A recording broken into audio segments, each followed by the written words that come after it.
বিসমিল্লাহির রহমানির রহিম। আজকে হচ্ছে 4 জুন 2025। আমাদের বার কাউন্সিল লিখিত ব্যাচ 2025-এর 26তম ক্লাস এবং দণ্ডবিধির প্রথম ক্লাস। তো আমাদের স্ক্রিনে দেখা যাচ্ছে বা আপনাদের সামনে সাজেশন আছে। আমাদের মোট দণ্ডবিধিতে যে সাজেশনটা দিয়েছি, তো এই সাজেশনের সর্বসাকুল্যে প্রশ্ন আছে মোট হচ্ছে আপনার 22টা শর্ট নোট সহ।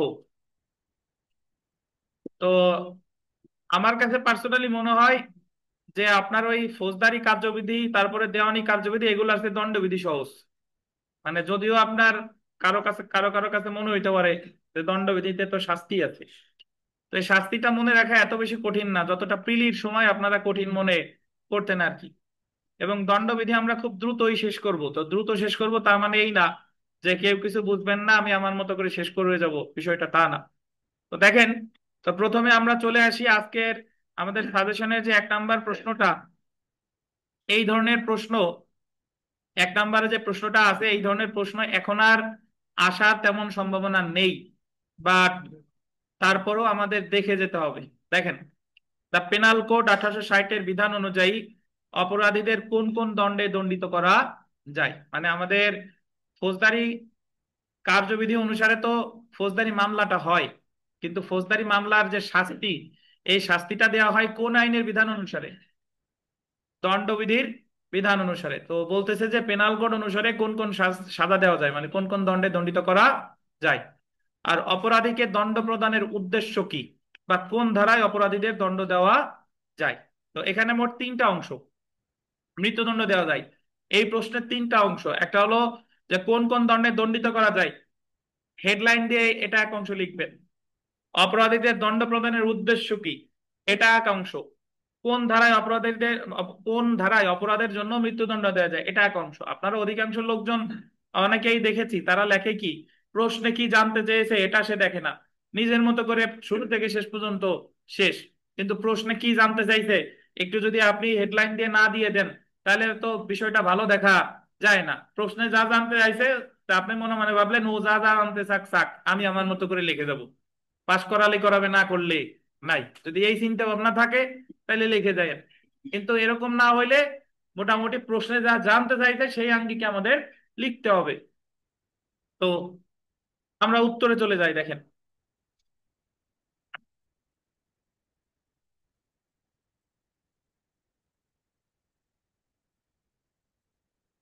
তো আমাদের দণ্ডবিধির এই যে যে অংশটা, প্রথম অংশের উত্তর আপনি জানেন যে অপরাধীদের যে সকল দণ্ডে দণ্ডিত করা যায়।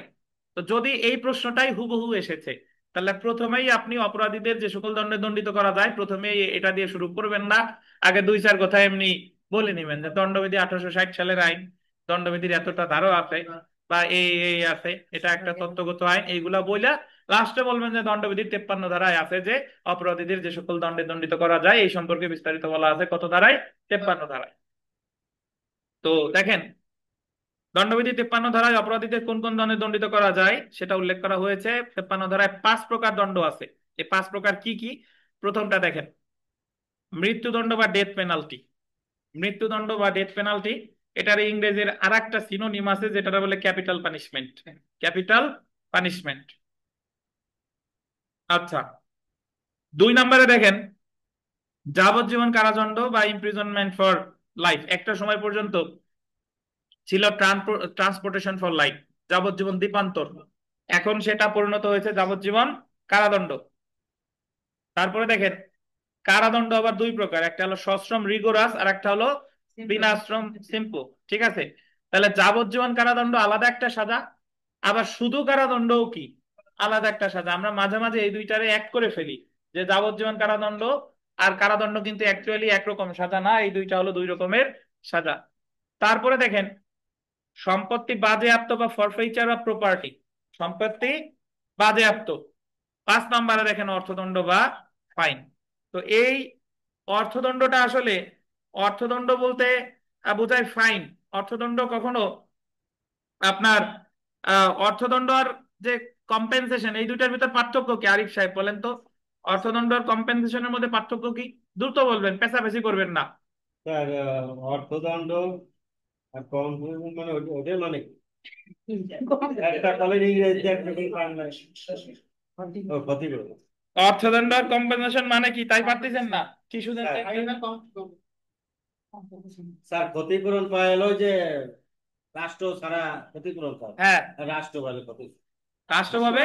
ও ভাই আরে ভাই আপনার এই দরকার। দেখেন থাক, দুইজনের ছবি কিন্তু আজকে তুলে নিছি আমি। দেখেন তো তাহলে যে বিষয় সেটা হলো যে অর্থদণ্ড পায় হলো রাষ্ট্র, আর ক্ষতিপূরণ পায় কে বলেন? ব্যক্তি। ক্ষতিপূরণ পায় অপর পক্ষ। আচ্ছা এখন আমরা প্রিলিতে এই প্রশ্ন বহুবার পড়ছি, বহু আঙ্গিকে আসছে যে কোনটা অনুমোদিত সাজা কোনটা অনুমোদিত সাজা না, এইভাবে আসছে না? এভাবে আসছে। তার মানে বেত্রাঘাত, তারপরে যাবজ্জীবন দ্বীপান্তর, তারপরে সম্পত্তি ক্রোক, এগুলার অনুমোদিত সাজা না। এটা তো মোটামুটি জানেন। তাহলে এই 5 প্রকার মোটামুটি এইগুলা লিখলেই হবে, এই জায়গায় আর কিছু নাই। তো আপনি যদি এই প্রশ্ন এসেই যায়, ওই ইংরেজি লেখার দরকার নাই, কারণ ইংরেজি লিখতে গেলে অনেকজন ভুল লিখবেন। যে একেবারে ইংরেজি সঠিকভাবে পারেন সে লিখবেন, নাইলে লেখার প্রয়োজন নাই। বুঝতে পারছেন? আচ্ছা, তো তারপরে চলে আসি আমরা যে দণ্ড প্রদানের উদ্দেশ্য। দেখেন তো এটা আসলে এই প্রশ্ন আসলে মুখস্থ করার কিছু নাই। একটা মানে দণ্ড প্রদান কেন করে, একজন মানুষকে শাস্তি কেন দেয় বলেন? ভালো হয়ে ফিরে আসা যাবে। একজন মানুষের শাস্তি দেয় যাতে সে অপরাধ নিজে না করে, বা তারে দেখে মানুষ যাতে শিক্ষা গ্রহণ করে, এটা একটা। তারপরে সমাজে যাতে শান্তি শৃঙ্খলা বজায় থাকে, অথবা একটা দৃষ্টান্ত হয়ে থাকে, এগুলাই মোটামুটি উদ্দেশ্য। তা আপনার যত কুবুদ্ধি আছে আরিফ সাহেব সব এই দণ্ড প্রদানের উদ্দেশ্যের ক্ষেত্রে লিখে দিবেন। জি স্যার। এ জায়গায় আইনের কোনো ধারা টারা যা নাই, মনে যা যা আছে তাই তাই আপনার যাতে লিখবেন। বিয়ে না হারে যৌতুক মামলায়। দেখেন আচ্ছা 1 নাম্বার দেখেন, যে ব্যক্তি অপরাধ করেছে তাকে পুনরায় অপরাধ করতে বা অপরাধের পুনরাবৃত্তি করা হতে বিরত রাখা।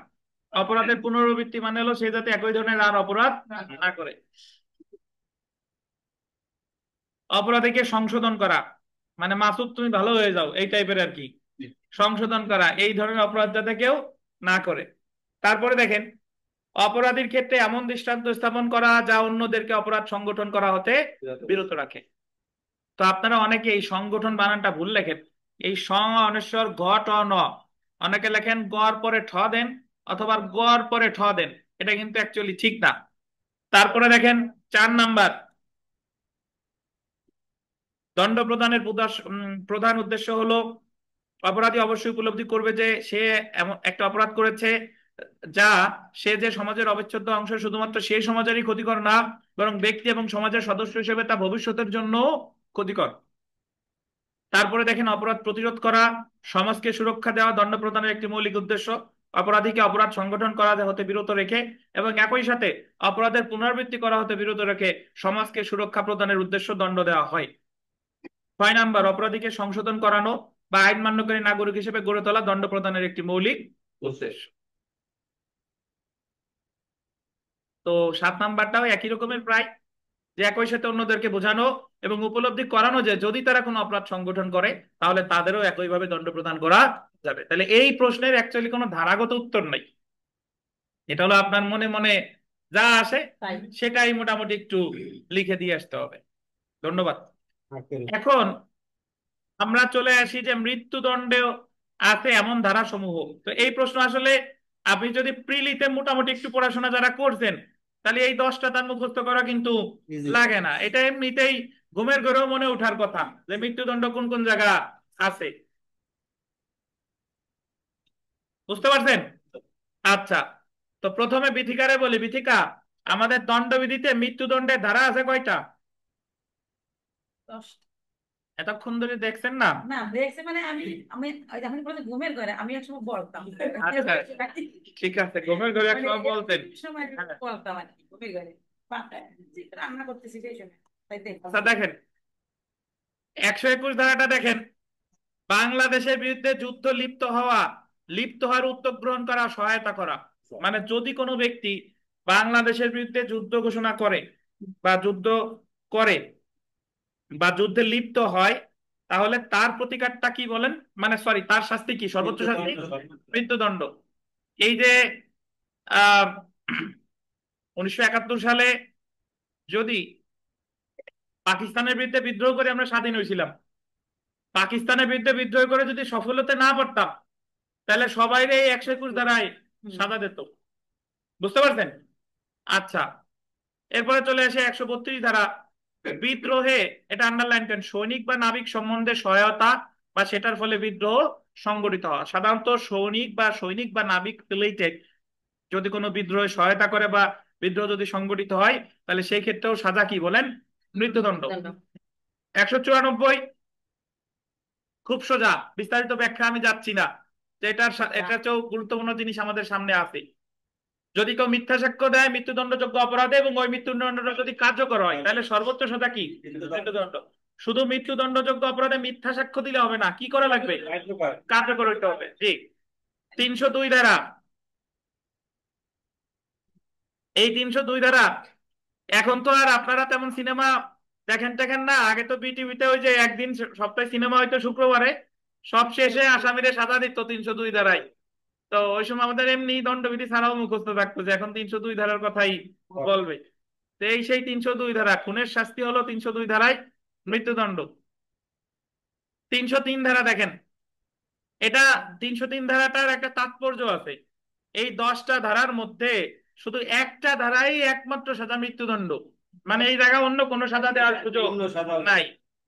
যাবজ্জীবন কারাদণ্ডে দণ্ডিত ব্যক্তি কর্তৃক খুন সংঘটিত হলে তার একমাত্র সাজা হলো মৃত্যুদণ্ড। তারপরে চলে আসেন 305 ধারা, নাবালক, উন্মাদ বা মাতাল ব্যক্তিকে আত্মহত্যায় প্ররোচিত করলে এবং তার ফলে যদি আত্মহত্যা কি বলেন, সংঘটিত হয়। 307 ধারা, যাবজ্জীবন কারাদণ্ডে দণ্ডিত ব্যক্তি কর্তৃক জখম করে খুনের চেষ্টা। জখম মানে এমন একজন ব্যক্তি যিনি যাবজ্জীবন কারাদণ্ড প্রাপ্ত, তিনি আর একজনকে হত্যা এখনো করে নাই, হত্যা করার প্রচেষ্টা নিছে এবং তারে আঘাত করছে। ওই যে জেলখানার ভিতরে ধরেন দুইজনই যাবজ্জীবন প্রাপ্ত আসামি, জসিম এমন ঘুষি দিছে জাম্বুরে আর মরার মতো অবস্থা, তাহলে জসিমের সর্বোচ্চ শাস্তি হইতে পারে 307 ধারায় কি বলেন, মৃত্যুদণ্ড। আচ্ছা, 326-এর ক ধারা, অ্যাসিড জাতীয় পদার্থ দ্বারা মুখ, মাথা বা উভয় চোখে স্বেচ্ছাকৃত ভাবে, এই জায়গায় গুরুতর বানানটা ভুল, তয় বা ফলাটা কেটে দেন, তয় বা ফলা হবে না।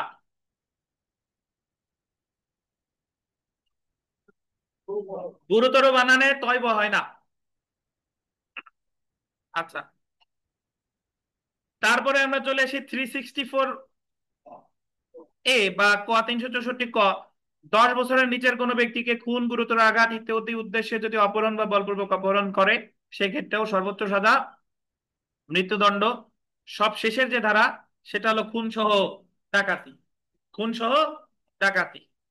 তো উপরে লিখিত অপরাধ সমূহের ক্ষেত্রে আহ সর্বোচ্চ মানে মৃত্যুদণ্ড প্রদান করা যায়। তাহলে আপনারা মোটামুটি এই যে 10টা ধারা যদি কারো মনে না থাকে, একটু বারবার পড়ে নিবেন। আশা করি প্রিলি যারা পাস করছেন সবারই এই 10টা ধারা মনে থাকার কথা। রুবেল, এই 10টা ধারা না দেখে বলতে পারবেন কোন ধারায় কি আছে? ওরকম ভাবে প্রিপারেশন নাই। সুমন সেন পারবেন? প্রিপারেশন নাই। এই আমাদের শেখ রুবেল, আপনি পারবেন? বলেন, এটা অ্যাটেম্প্ট নেন। 1 to 1, তারপরে হ্যাঁ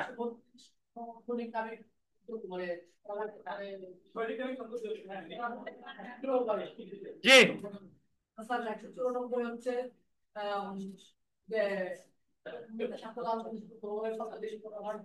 মৃত্যুদণ্ড হইলেই হবে নাকি কার্যকর হইতে হবে? কার্যকর হইতে হবে। তারপরে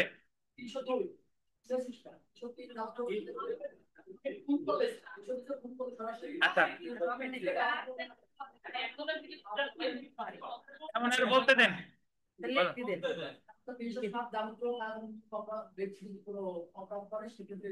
ধন্যবাদ, ধরে নিলাম আপনি পারেন। আচ্ছা, আমরা খতে চলে আসি। দেখেন, একের খ নং প্রশ্ন, দণ্ডবিধিতে প্রতিরোধমূলক শাস্তির উপস্থিতি এবং সংশোধনমূলক শাস্তির অনুপস্থিতি সুস্পষ্ট। এই বক্তব্য আপনি সমর্থন করেন কিনা? প্রতিরোধ শব্দের অর্থ কি তানভীর? পালন করা।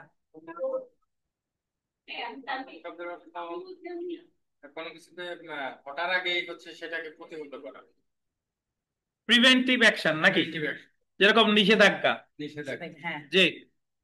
আর আরো আছে কি? সংশোধনমূলক শাস্তির অনুপস্থিতি সুস্পষ্ট, মানে এই কথাটার মূল উদ্দেশ্য হলো যে দণ্ডবিধিতে প্রতিরোধমূলক শাস্তির উপস্থিতি। আমাদের দণ্ডবিধিতে যখন একজন অপরাধ করে তার শাস্তির ব্যবস্থা আছে। হত্যা করছে, ফাঁসি দিয়ে দিলেন। ডাকাতি করছে, যাবজ্জীবন কারাদণ্ড দিয়ে দিলেন। কিন্তু সে যে ভালো হবে বাইরে, সে এরকম কোনো শাস্তির বিধান নাই। বুঝতে পারছেন? তো এই বক্তব্যের সাথে আপনি একমত কিনা? আপনি একমত হইলে একমত হবেন, দ্বিমত হইলে দ্বিমত হইবেন। আপনারা কেউ একমত হইতে বলে নাই, আবার দ্বিমত পোষণ করতেও কেউ নিষেধ করেন নাই। আপনি যা যেটা মনে করবেন সেই আঙ্গিকে এই প্রশ্নের উত্তর করে দিবেন। তো আমাদের দণ্ডবিধি এমনি সার্বিকভাবে যা যদি বলি, আমি যদি 53 ধারায় 5 প্রকার সাজা দেখেন, এই 5 প্রকারের মধ্যে আছে মৃত্যুদণ্ড, যাবজ্জীবন কারাদণ্ড, কারাদণ্ড, সম্পত্তি বাজেয়াপ্ত, আর একটা হলো কি অর্থদণ্ড। কিন্তু এই জায়গায় কি তার সংশোধনের সুযোগ কখনো দিছে যে তুমি এই কাজ অপরাধ করছো, যাও তুমি এতদিন ওই জায়গায় সেবা করবা, বা ওই প্রতিষ্ঠানে বৃদ্ধাশ্রমে শ্রম শ্রম দেবা, সমাজসেবামূলক কাজ করবা, বা এতদিন তুমি রেগুলার নামাজ পড়বা, বা বছরে 300টা গাছ লাগাবা? এই ধরনের কোনো বিধান কিন্তু আমাদের দণ্ডবিধিতে নাই। বরং আপনি একটা অপরাধ করতেছেন, অনেক ক্ষেত্রে আপনার মৃত্যুদণ্ড দিয়ে দিচ্ছে বা যাবজ্জীবন কারাদণ্ড দিয়ে দিচ্ছে, এবং আপনি ওই জেলখানার ভিতরে গিয়ে আরো নতুন অপরাধ করার জন্য উদ্ভূত হচ্ছেন যখন আপনি অন্যান্য অপরাধীদের সান্নিধ্যে আসতেছেন। তাহলে এইভাবে ব্যাখ্যা দিয়ে একটু লিখে দিতে হবে। দেখেন, দণ্ডবিধির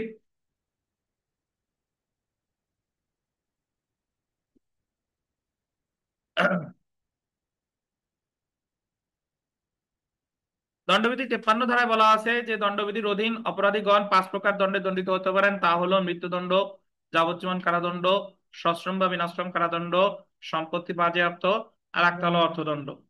এখন এখানে যা লেখা আছে এটা খুব সোজা। আপনি একবার যদি একটু 2-3 বার রিডিং পড়েন, নিজের মতো করেই লেখা যাবে ইনশাআল্লাহ। দেখেন, এই 5 প্রকার দণ্ডের প্রকৃতি দেখলে বোঝা যায় এগুলো সবই প্রতিরোধমূলক দণ্ড, কোনোটি সংশোধনমূলক নয়। প্রতিটি দণ্ড প্রদান করা হয় অপরাধীকে প্রতিরোধ করার জন্য। এসব দণ্ড অপরাধীকে সমাজ থেকে বিচ্যুত, আলাদা করে দেয়। মানে আপনি যদি কাউরে একেবারেই দণ্ড দিয়ে দেন, তাহলে তো সে সমাজ থেকে কি হয়ে যাচ্ছে, আলাদা হয়ে যাচ্ছে। ফলে অনেক ছোট অপরাধী বড় বড় অপরাধীও বড় বড় অপরাধীদের সাথে মিশে আরো বড় অপরাধের জগতে প্রবেশ করে। চুরি করে গেছেন, ওই জায়গায় যাইয়ে জেলখানায় গিয়ে যাবজ্জীবন কারাদণ্ডপ্রাপ্ত আসামি ডিপজলের সাথে দেখা হয়েছে। তাহলে আগে যা করতেন না করতেন আরো ট্রেনিং নিয়ে আসছেন, এটা বুঝাইছে আর কি।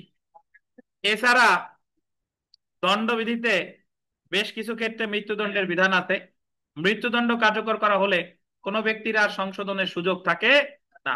সাজাপ্রাপ্ত অপরাধীর সংখ্যা ক্রমশ বাড়ছে, ফলে কারাগারের পরিবেশ সহ সমাজে নেতিবাচক প্রভাব পড়ছে। এই কারণেই তো বর্তমানে অনেক সন্ত্রাসীদের ছেড়ে দিচ্ছে, সংশোধনের সুযোগ দিচ্ছে সরকার নাকি, যে যারা এই যে বের হইছে।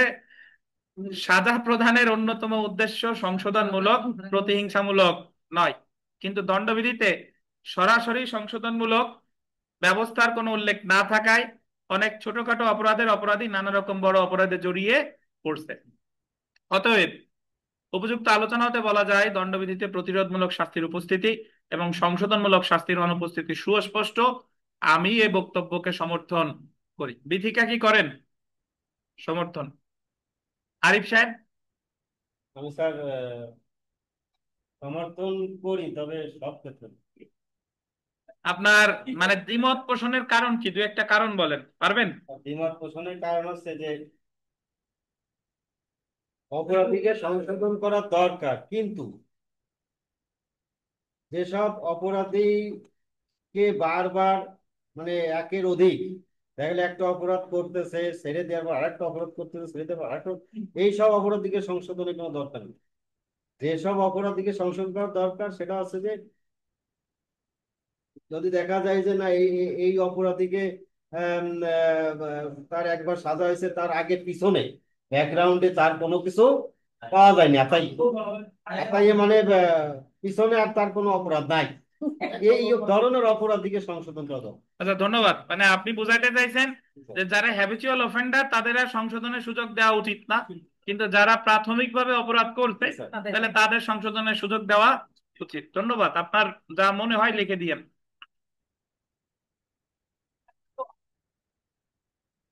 আচ্ছা, আমরা সম্ভাবনায় চলে আসি। সম্ভাবনা তো সম্প্রতি সুপ্রিম কোর্ট একটি যুগান্তকারী পদক্ষেপ নিয়ে রায় দেন কারাগারের উপর চাপ কমানো এবং সংশোধনমূলক সাজার নীতি কার্যকর করার জন্য। আন্ডারলাইন করেন the provision of offenders ordinance 1960 কে কার্যকর করতে সাবেক প্রধান বিচারপতি সৈয়দ মাহমুদ হোসেন বিচারকদের প্রতি নির্দেশ দিয়েছেন। মানে এখানে the provision of offenders ordinance এই আইনে আছে যে যে যদি কোনো অপরাধের সাজা 2 বছরের কম হয় তাহলে সরাসরি সাজা না দিয়ে অন্য কোনো আদেশ দিতে পারে, মানে তার সংশোধনের সুযোগ দেওয়ার জন্য।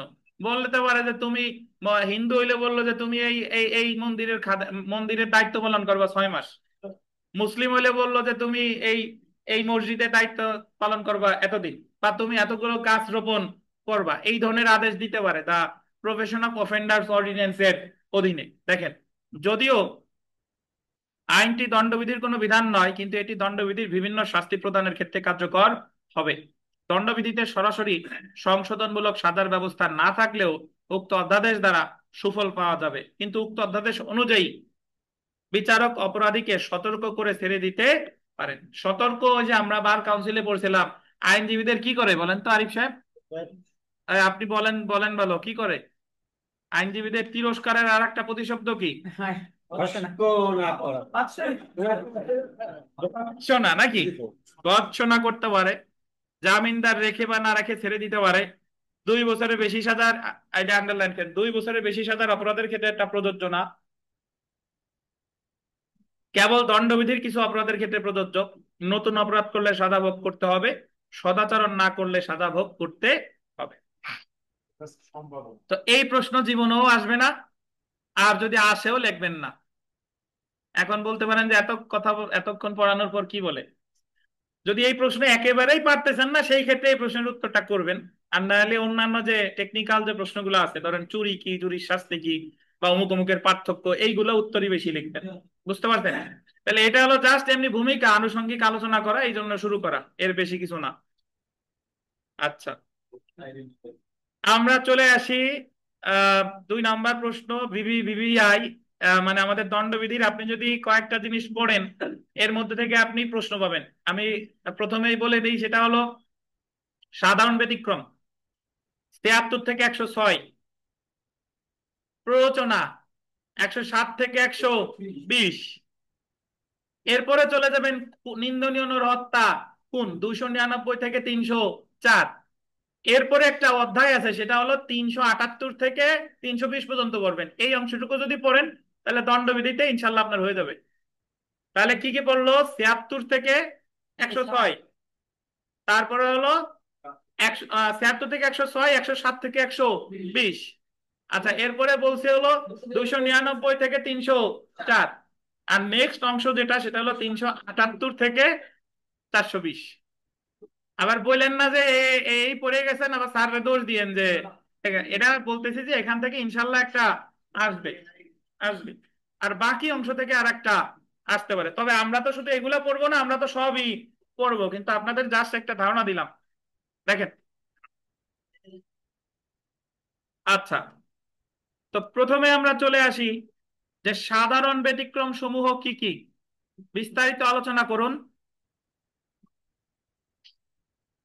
কোন একটি কাজ কোন একটি ব্যতিক্রমের অন্তর্ভুক্ত দাবি করা হলে এ দাবি প্রমাণের দায়িত্ব কার উপরে বর্তায়? তাহলে আমি তো যাবোই, সাধারণ ব্যতিক্রম বিস্তারিত পড়াবোই, বাট আপনাদের কার কি মনে আছে আমি একটু জিজ্ঞাসা করি। এই রুবেল, রুবেল সাহেব, শুনতে পাচ্ছেন? সাধারণ ব্যতিক্রম কি বলেন?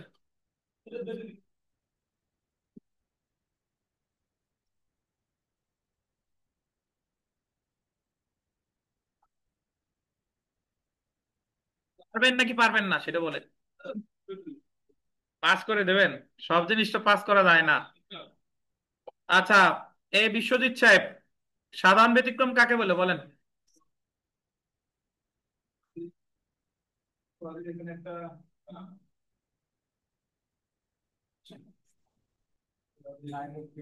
না পারলে সমস্যা নাই, বাট আমি জিজ্ঞাসা করলাম আর কি। এই অনলাইনে যে কোনো একজন বলেন, আনমিউট করছি, অনলাইনে কে বলতে চান সাধারণ ব্যতিক্রম কাকে বলে? স্যার সংজ্ঞা স্যার। সাধারণ ব্যতিক্রম হলো স্যার 76 থেকে 106 ধারা পর্যন্ত বলা আছে ফৌজদারি দায় হতে কোনো ব্যক্তিকে অব্যাহতি প্রদানের যে উপায়গুলো এগুলোই হলো স্যার সাধারণ ব্যতিক্রম হিসেবে পরিচিত। অর্থাৎ কোনো কাজ, কোনো কাজের দ্বারা কোনো ব্যক্তি কোনো ফৌজদারি অভিযোগে অভিযুক্ত হবে না, এই বিষয়টি স্যার মূলত সাধারণ ব্যতিক্রম স্যার। স্যার কোনো কাজ যদি সাধারণভাবে মনে হয় যে অপরাধ, কিন্তু কোনো কাজকে যদি অপরাধ থেকে অব্যাহতি দেওয়া হয়, মানে এমনি আপাত দৃষ্টিতে মনে হবে অপরাধ, কিন্তু এই ব্যতিক্রমের মধ্যে ফেলালে দেখা যাবে যে বাস্তবে সেগুলো অপরাধ নয়। এইগুলোই স্যার সাধারণ ব্যতিক্রম। ধন্যবাদ সিরাজুল হক সাহেব, ধন্যবাদ। জি, আপনারা সঠিক বলেছেন। রুবেলও সঠিক, কিন্তু মনে মনে ভাবছে, প্রকাশ করতে পারেন নাই। আচ্ছা, তো সাধারণ ব্যতিক্রম বিষয়টা এটাই, মানে আইনের ভাষা ছাড়া যদি আমরা এইভাবে বলি যে যে কাজটা আপাত দৃষ্টিতে মনে হচ্ছে অপরাধ, কিন্তু ওইটা অপরাধ বলে বিবেচিত হচ্ছে না, কিন্তু অপরাধ বলে যে বিবেচিত হবে না এটা আবার আমারই প্রমাণ করতে হবে। তো এখন তার আগে আমাদের একটু বলা দরকার যে আমাদের দণ্ডবিধিতে বলতেছে যে একটা কাজকে অপরাধ হিসেবে গণ্য করতে হলে দুইটা উপাদান থাকা লাগবে, এই দুইটার যে কোনো একটা যদি মিসিং হয় তাহলে ওই কাজকে অপরাধ বলে গণ্য করা যাবে না। একটা হলো গিলটি মাইন্ড বা মেন্স রিয়া, দোষী মন, এবং সেই সাথে সাথে দোষাবহ কার্য বা অপরাধজনক কার্য, এটার বলে একটা ক্রিয়া। বুঝতে পারছেন? তাহলে দোষী মন থাকতে হবে এবং অবশ্যই সেই কাজটা অপরাধজনক হতে হবে। এই দুইটার কোনো একটা যদি অনুপস্থিত থাকে তাহলে ওই কাজটারে অপরাধমূলক কার্য বলা মানে ওই কাজটারে অপরাধ বলা যাবে না। কিভাবে? ধরেন বিথিকা মনে মনে যদি চিন্তা করে যে আজকে আরিফ ভাইয়ের নাক ঘুষি দিয়ে নাক ফাটাই ফেলবো, তাহলে এই যে যে চিন্তাটা করলো এটা একটা মানে মানে মেন্স রিয়া বা গিল্টি মাইন্ড, কিন্তু কখনোই উনি ঘুষিটা দিতে পারে নাই, তাহলে এটা কোনো অপরাধ হবে না। বুঝছেন? আবার যদি এরকম হয়, এই যে যে বিথিকা চা বানাইতে গিয়ে একদিন আলামিনের গার উপরে গরম পানি ফেলে দিছে, তাহলে এটা আপাত দৃষ্টিতে মনে হয়েছে, বিথিকা যদি প্রমাণ করতে পারে যে এটা হলো আমি চা বানাইতে গেছিলাম আলামিনের গার উপরে এমনি পড়ে গেছে, কিন্তু আমার মনে কোনো দোষ ছিল না, তার মানে এই জায়গা দোষাবহ কার্য আছে, বাট এই জায়গা গিলটি মাইন্ড নাই। তাহলে কোন কাজকে অপরাধ হিসেবে গণ্য করতে হলে কয়টা উপাদান থাকা লাগবে? দুইটা। এখন আমাদের যখন কোনো অপরাধ সংঘটিত হয় সাধারণ ব্যতিক্রমের ক্ষেত্রে সাধারণত একটা উপাদান থাকে, মানে ওই দোষাবহ কার্যটা থাকে, কিন্তু আসামিকে প্রমাণ করতে হয় যে দোষাবহ কার্য আছে ঠিক আছে, বাট এটা আমি পূর্ব পরিকল্পনা অনুসারে করি নাই, আমি এটা করছিলাম সরল মনে, বা আমি এটা দুর্ঘটনাবশত করে ফেলেছি। তখনই সে সাধারণ ব্যতিক্রমের সুবিধা পেয়ে সে ফৌজদারি দায় হতে অব্যাহতি পেতে পারে। উদাহরণস্বরূপ যদি এইভাবে বলি যে দেখেন যে পুলিশ একজনকে গ্রেফতার করতে গিয়ে আর একজনকে গ্রেফতার করে নিয়ে আসছে। এখন পুলিশ গ্রেফতার করতে গেছিল আরিফ রে, পুলিশ ভুলবশত আরিফ সাহেবের ভাইকে গ্রেফতার করে নিয়ে আসছে, ভাবছে সেই আরিফ। তাহলে এই জায়গায় আরিফ পুলিশ কোনো অপরাধ করে নাই, যদি পুলিশ দেখাইতে পারে যে সে সরল বিশ্বাসে এই কাজটা করেছে। কাঠুরিয়া কুড়াল দিয়ে কাঠ কাটতেছিল, এমন সময় ওনার কুড়ালের মাথা ছুটে গিয়ে পাশে দাঁড়ানো একজন ব্যক্তি গুরুতর আহত হয়েছে বা মারা গেছে। এখন খোলা চোখে তো মনে হবে যে কাঠুরিয়ার আহ কাজের কারণেই সে মারা গেছে বা আহত হয়েছে, কাঠুরিয়ার বিরুদ্ধে মামলা হবে। কারণ কাঠুরিয়া যদি প্রমাণ করতে পারে যে না, আমার বিরুদ্ধে মামলা করছো ঠিক আছে, বাট আমার সতর্কতার কোনো অভাব ছিল না, তাহলে কাঠুরিয়া সাধারণ ব্যতিক্রমের সুবিধা পেয়ে সে ফৌজদারি দায় হতে অব্যাহতি পাওয়ার হকদার। তাহলে সাধারণ ব্যতিক্রমের মূল কথা হলো যে যে কাজটা আপাত দৃষ্টিতে অপরাধ বলে মনে হয়, কিন্তু প্রকৃতপক্ষে সেখানে যে ব্যক্তি কার্য সংগঠনকারী সে আসলে দুষ্ট মন নিয়ে ওই কাজটা করে নাই, সে যদি প্রমাণ করতে পারে যে এই জায়গায় তার গিলটি মাইন্ড ছিল না, তাহলে সে ও ফৌজদারি দায় হতে অব্যাহতি পাওয়ার হকদার। এবং তবে এই জিনিসটা তাকেই প্রমাণ করতে হবে, সাধারণ ব্যতিক্রমের যে দাবি করে তাকেই প্রমাণ করতে হবে, এটা বলেছে সাক্ষ্য আইনের 105 ধারা। তাহলে আপনাদের যদি বলে যে সাধারণ ব্যতিক্রমের সংজ্ঞা দাও, 2-4 কথা কি নিজেরা লিখতে পারবেন? কি লিখবেন? যে যা ব্যতিক্রমের, যা অসাধারণ না তাই হলো সাধারণ ব্যতিক্রম, এ লিখবেন।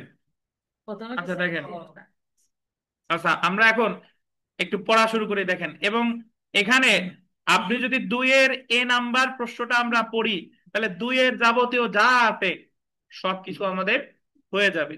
তো প্রথমে আমরা চলে আসি, দেখেন সাধারণ ব্যতিক্রম, জেনারেল এক্সেপশনস। যে কার্যসমূহ আপাত দৃষ্টিতে অপরাধ বলে মনে হলো কিন্তু আইনের যে বিধান বলে প্রকৃতপক্ষে তা অপরাধ বলে গণ্য হয় না, তাকে সাধারণ ব্যতিক্রম বলে। দণ্ডবিধি 1860-এর গোল দিবেন 4র্থ অধ্যায়ে ফৌজদারি দায়ের সাধারণ ব্যতিক্রম সমূহ আলোচনা করা হয়েছে। দণ্ডবিধির ধারা 76 থেকে 106 পর্যন্ত আন্ডারলাইন, এটা বলতেন কিছু কার্য, কার্যরে বলে অ্যাক্ট, কার্যবিরতি, কার্যবিরতির বলে ওমিশন। কিছু কার্য বা কার্যবিরতিকে ফৌজদারি দায় থেকে অব্যাহতি দেওয়া হয়েছে, এই সকল কার্য বা কার্যবিরতিকে ফৌজদারি দায়ের সাধারণ ব্যতিক্রম বলে। আচ্ছা, তো আমরা এখন চলে আসি সর্বপ্রথম যেটা পড়বো, 2টা ধারা একসাথে পড়বো, সেটা হলো 76 আর 79। খুব সংক্ষেপে আমরা আলোচনা করব, বাট যাতে আপনারা বুঝতে পারেন, শুনেন। এই 76 আর 79-তে 2 প্রকার ভুল কথা বলছেন, মানে আইনের দৃষ্টিতে ভুল হলো 2 প্রকার। একটা হলো ঘটনাগত ভুল, আর একটা হলো আইনগত ভুল, mistake of fact, mistake of law. আপনি যদি সরল বিশ্বাসে ঘটনাগত ভুল করেন তাহলে আপনি ফৌজদারি দায় হতে অব্যাহতি পাবেন।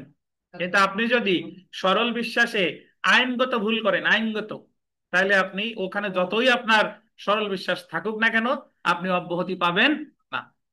তার মানে বলা যায় যে কোন ধরনের ভুল সরল বিশ্বাসে করলে ফৌজদারি দায় হতে অব্যাহতি পাওয়া যাবে, কোন ধরনের? ঘটনাগত ভুল। এখন আপনি বলতে পারেন যে স্যার, ঘটনাগত ভুল আর আইনগত ভুল আমি কিভাবে শনাক্ত করব? শনাক্ত এইভাবে করবেন, যে জিনিসটা আইনে সরাসরি নিষিদ্ধ সেই ভুল যদি আপনি করেন তাহলে সেটা বলে আইনগত ভুল। আইনে আছে একজন আর একজনের হত্যা করলেই অপরাধ, এখন আপনি যদি বলেন যে আমি সরল বিশ্বাসে হত্যা করছি আমি জানি না, কোনো কাজ হবে না। বুঝেন কিনা? কিন্তু যদি আপনি ওই যে কুড়াল দিয়ে কাঠ কাটতেছিলেন, আপনার কোনো সতর্কতার অভাব ছিল না, কিন্তু ওখান থেকে যে কোনো ভাবে কুড়াল ছুটে গেছে, বা একজন বাস ড্রাইভার, সবসময় তো বাস ড্রাইভারের দোষ থাকে না, উনি গতিসীমা মেনে আইন অনুযায়ী গাড়িটা চালাচ্ছিলেন, কিন্তু ওনার সামনে একটা পিচ্চি এসে গেছে, বাচ্চা, তাহলে এই জায়গা বাস ড্রাইভারের তো কি ভুল হয়েছে? ঘটনাগত ভুল হয়েছে। এবং এই জায়গা উনি অ্যাকচুয়ালি কিন্তু কোনো অপরাধ করে নাই, কারণ এখানে তো ওনার কোনো আইনগত ত্রুটি ছিল না। বুঝতে পারছেন? এছাড়া ঘটনাগত ভুল, এই 2টা বিধানই আলোচনা করছে 76 আর 79 দ্বারা। প্রথমে আমরা আসি 76 ধারা। 76 ধারায় বলছে যে যদি কোনো ব্যক্তি নিজেকে আইন দ্বারা বাধ্য বলে, বাধ্য, বাউন্ড বাই ল, যদি কোনো ব্যক্তি নিজেকে আইন দ্বারা বাধ্য বলে ঘটনাগত ভুল করে, তাহলে সে ওই ভুলের কারণে ফৌজদারি দায় হতে অব্যাহতি পাওয়ার হকদার, দণ্ডবিধির 76 ধারা। তো এখানে 2টা জিনিস, 76-এ 2টা জিনিস মনে রাখবেন, ঘটনাগত ভুল আর নিজের আইন দ্বারা বাধ্য বলে। পুলিশ অফিসার আরিফ সাহেবকে গ্রেফতার করতে গিয়ে কামরানরে গ্রেফতার করে নিয়ে আসছে, এবং পুলিশ সরল বিশ্বাসে কামরানরে ভাবছে আরিফ। তাহলে কামরান যদি পরবর্তীতে ছাড়া পেয়ে পুলিশের বিরুদ্ধে মামলা করে যে আপনি আমারে শুধু শুধু হয়রানি করছেন, তাহলে পুলিশ এই মামলায় অব্যাহতি পাওয়ার হকদার কত ধারায়?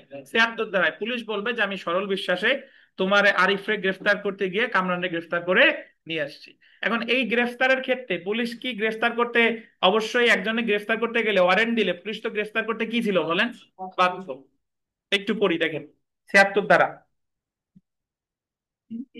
আইন বলে বাধ্য বলে সংগঠিত ঘটনাগত ভুল কোনো অপরাধ না। যদি কোনো ব্যক্তি নিজেকে গোল দেন আইন দ্বারা বাধ্য বলে, বাউন্ড বাই ল বলে, সরল বিশ্বাসে, আন্ডারলাইন করবেন, গোল দিবেন কোনো ঘটনাগত ভুল করে, তাহলে তা অপরাধ বলে গণ্য হবে না।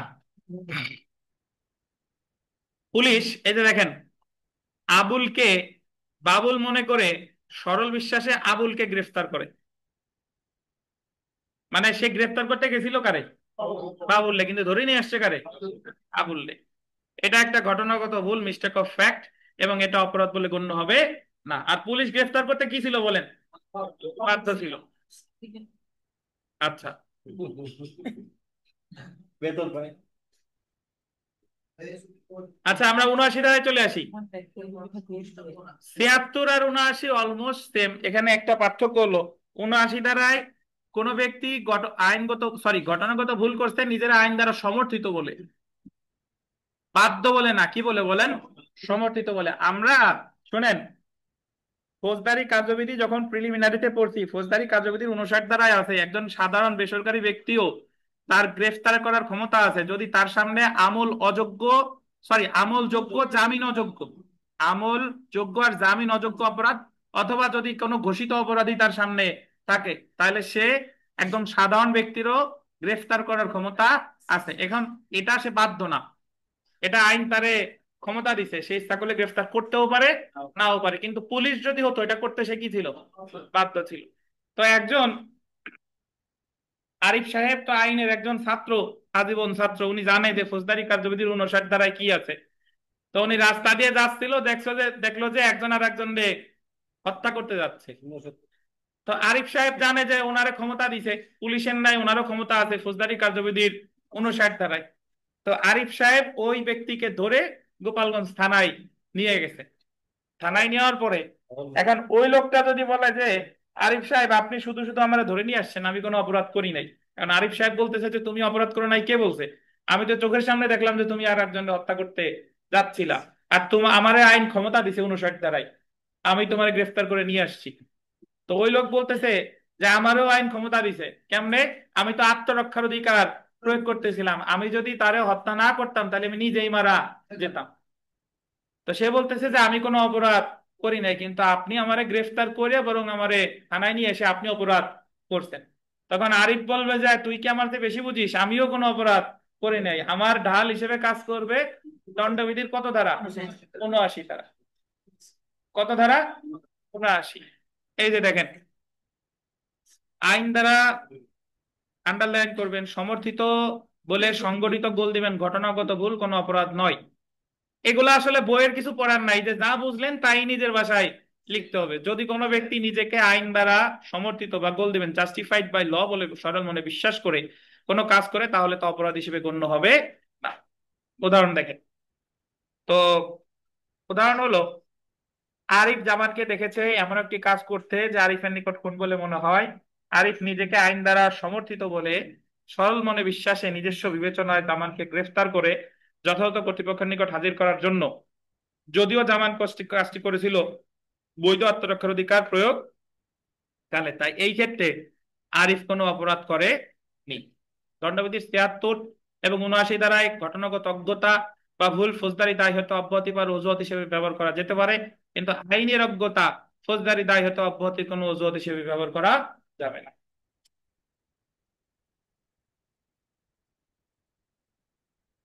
76 আর 79 নিয়ে অনলাইন অফলাইনে আপনাদের কোনো প্রশ্ন থাকলে প্লিজ জিজ্ঞাসা করেন। না স্যার, ক্লিয়ার। অনলাইনে অফলাইনে আর কেউ আছে বলেন?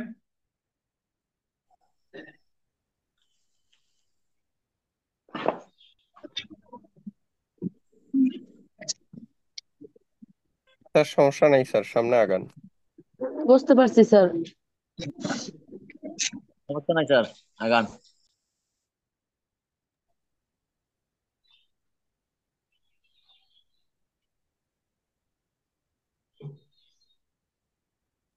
এগুলো স্যার বুঝতে পারি, এখন লিখতে পারলে হয়েছে স্যার আসলে। দাদা ধন্যবাদ। তাহলে আমরা এখন এখান থেকে যদি একটা এই ধরনের প্রশ্ন আসে, ধরেন আমি একটা, আপনারা তো বুঝতে সবই পারেন, বাট উত্তরটা কিভাবে, যদি এইভাবে প্রশ্নটা হলো যে ঘটনাগত অজ্ঞতা ফৌজদারি দায়ের অব্যাহতির কারণ হতে পারে, কিন্তু আইনগত অজ্ঞতা ফৌজদারি দায়ের অব্যাহতির কারণ হতে পারে না, দণ্ডবিধির সংশ্লিষ্ট বিধানের আলোকে আলোচনা করবে। এই প্রশ্নটা কেমনে লিখবেন বলেন? স্যার আগে হচ্ছে সাধারণ ব্যতিক্রমের এটা সংজ্ঞা দেবো স্যার, পরে হচ্ছে আপনার 76 আর 79 দ্বারা লিখে এরপরে মোটামুটি স্যার ফাইনাল একটা উদাহরণ দিয়ে দিলাম স্যার। আচ্ছা ধন্যবাদ। যেভাবে লেখা উচিত, আগে একটু ভূমিকা দিলেন দণ্ডবিধির, তারপর চলে আসলেন সাধারণ ব্যতিক্রম কি, সাধারণ ব্যতিক্রম কত থেকে কত ধারে আলোচনা করতে বললেন, তারপরে বললেন ভুল কত প্রকার, ঘটনাগত ভুল, আইনগত ভুল, দরকার হলে ওই দুইটার একটা উদাহরণ দিলেন যে এটা ঘটনাগত ভুল, এটা আইনগত ভুল। তারপরে বললেন যে ঘটনাগত ভুল যে ফৌজদারি দায়ের ক্ষেত্রে অব্যাহতির কারণ হতে পারে তা দণ্ডবিধির ৭৬ এবং ৭৯ ধারায় প্রতিফলিত হয়েছে। নিম্নে এটা আলোচনা করা হলো। তারপরে ৭৬ ধারা লিখলেন, ৭৬ ধারা একটু ভালো করে উদাহরণ দিলেন, তারপরে ৭৯ ধারা লিখে একটা উদাহরণ দিলেন, তারপরে আলোচনার পরিশেষে বলা যায় যে এই। কিন্তু আপনি যদি এইভাবে না লিখে প্রথমেই ৭৬ আর ৭৯-তে চলে গেলেন, তাহলে কিন্তু বেশি মার্ক পাওয়া যাবে না। আচ্ছা, আমরা ৭৭ ধারায় চলে আসি। দেখেন, বিচারকের কার্য। এটা আসলে তেমন করে পড়ার কিছু নাই। একজন বিচারক তার বিচার কার্য পরিচালনা কালে সে যদি সরল বিশ্বাসে কোনো ভুল করে থাকে, তাহলে ওই বিচারকের বিরুদ্ধে পরবর্তীতে যদি কোনো মামলা হয়, তাহলে তিনি অব্যাহতি পাবে কত ধারায়? এই যে দেখেন, ৭৭ ধারার অধীন বিচারকের কার্য ফৌজদারি দায়িত্ব অব্যাহতি পাবে যদি বিচারক বিচারিক কার্য সম্পাদনকালে এমন কার্যটি করে, আইনে প্রদত্ত ক্ষমতা বলে কার্যটি করে, এমন ক্ষমতা আইন দ্বারা তাকে দেয়া হয়েছে বলে সরল মনে বিশ্বাস করে। উদাহরণ দেখেন, কোন বিচারক আইনের ভুল পাঠ মনে করে যে কোনো একটি বিষয় তার এখতিয়ারাধীন, এই বিশ্বাসে সে একটি আদেশ প্রদান করে বা ফাঁসির আদেশ দেন, উক্ত আদেশের জন্য তিনি কি হবেন না? দায়ী হবেন। আচ্ছা, তানবীর, একজন বিচারকের এখতিয়ারাধীন বিচারক মনে করে বিচারকের পকেটে 5 পিস ইয়াবা পাওয়া গেল, সে কি ৭৭ ধারার সুবিধা পাবে কিনা বলেন? সুবিধা কেন পাবো? পাবে কি পাবে না বলেন সেটা। না পাবে না। কেন পাবে না বলেন? না স্যার। এখানে আপনি তো বিচারকের পকেটে পাওয়ার কথা বলছেন। হ্যাঁ, তো বিচারকের পকেটে যদি 5 পিস পাওয়া যায়, এটা তো বিচারকের কার্য না। এক্স্যাক্টলি, এটা তো বিচারকের কাজ না। তাই এটা যদি রেখে থাকে, তাহলে এটা একটা কি কাজ? বেআইনি কাজ। সে ধরেন ওই যে প্রয়োগ করার ক্ষমতা নাই, প্রয়োগ করছে, তারপরে ওয়ারেন্ট দেওয়ার ক্ষমতা নাই, ওয়ারেন্ট দিছে, সমন দেওয়ার ক্ষমতা নাই, সমন দিছে, এই রিলেটেড কোনো কাজ যদি সে করে, তাহলে তিনি অব্যাহতি পাওয়ার হকদার কত ধারায়? ৭৭ ধারায়। ধন্যবাদ। এখন বিচারক হইলেই আবার ৭৭ ধারা সুবিধা দিয়েন না। আচ্ছা, ৭৭ ধারা দেখি।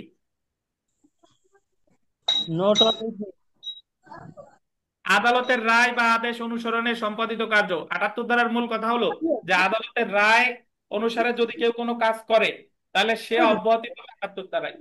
বিচারকের রায় অনুসারে জল্লাদ ফাঁসি কার্যকর করছে, বইয়ের উদাহরণ। তাহলে পরবর্তীতে যদি জানা যায় যে বিচারকের ফাঁসি দেওয়ার ক্ষমতাই দিল না, কিন্তু জল্লাদ তো কাজ ঘটায় ফেলছে, তাহলে এই জায়গায় জল্লাদের কোনো দায় নাই, কারণ সে তো কি কার্যকর করছে? রায় কার্যকর করছে। এই যে দেখেন, আদালতের রায় বা আদেশ অনুসরণে সম্পাদিত কার্য। ৭৮ ধারা অনুযায়ী আদালতের আদেশ অনুসারে কার্য সম্পাদনকারী কোনো কর্মকর্তার কার্য ফৌজদারি দায় হতে অব্যাহতি পেতে পারে যদি তিনি কার্যটি আদালতের আদেশ অনুযায়ী সম্পাদন করে, যখন আদেশটি বলবৎ ছিল শুধুমাত্র উক্ত সময় কার্যটি সম্পাদন করে, সরল বিশ্বাসে তিনি এই কাজটা করেছে।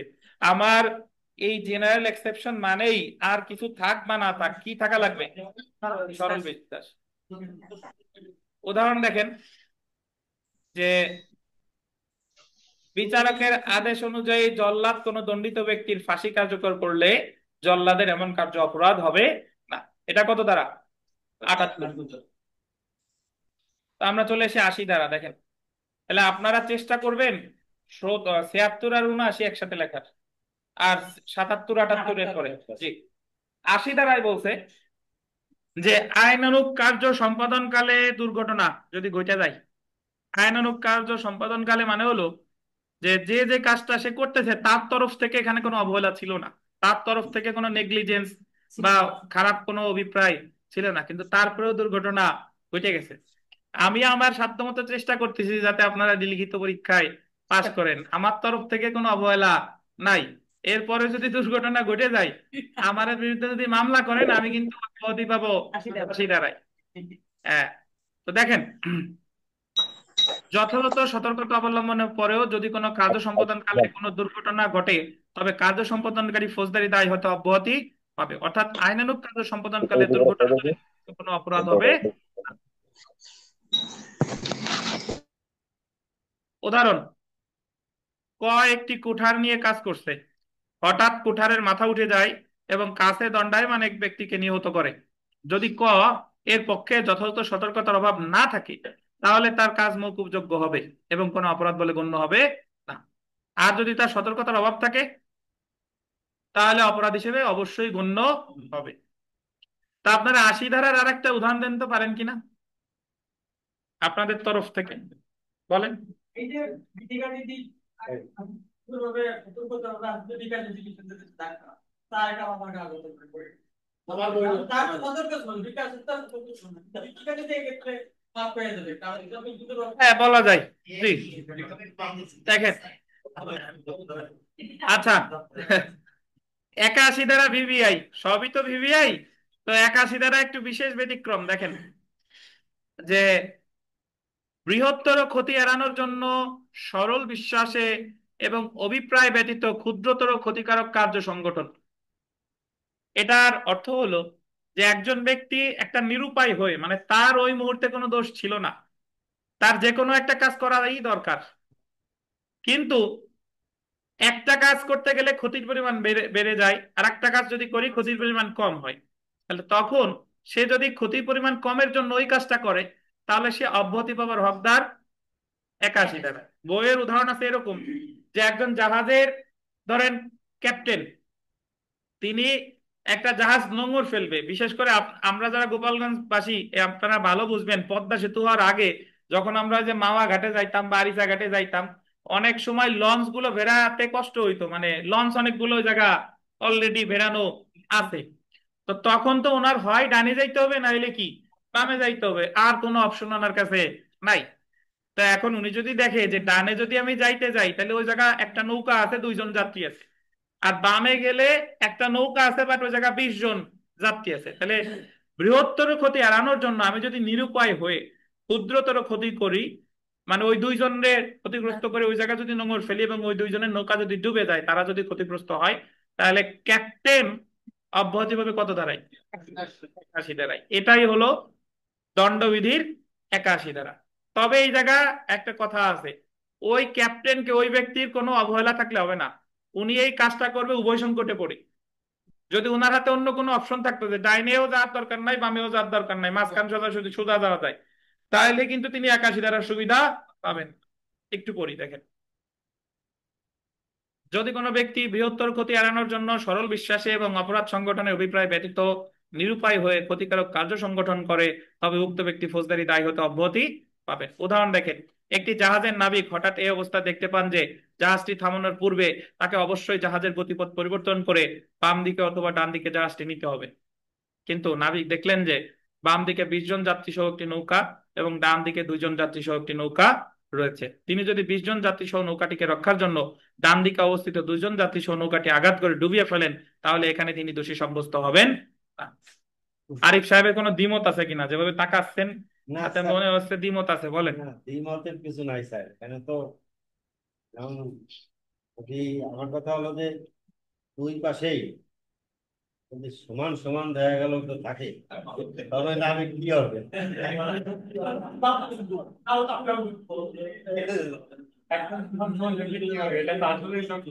আচ্ছা ধন্যবাদ। অনলাইনে যারা আছেন শুনছেন কিনা, আমাদের আরিফ সাহেব বলছে যে দুই পাশে যদি সমান সমান থাকে তাহলে কি হবে?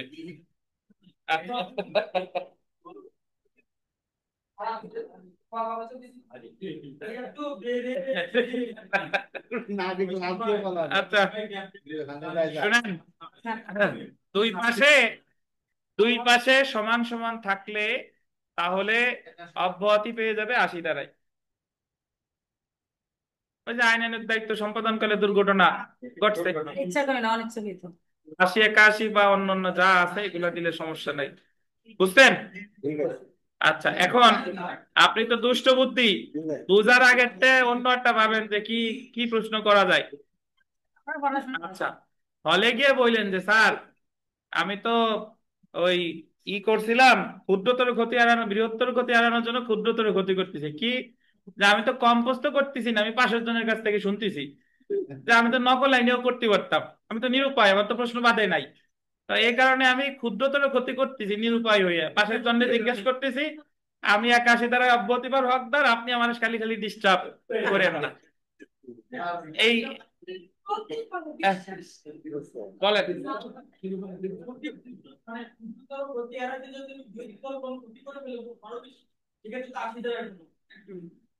যে কোনো পারেন একটা নিয়ে যান, অস্ত্র তো অনেকগুলো আছে যেটা কাজে লাগে। দেখেন জি আচ্ছা, ধন্যবাদ।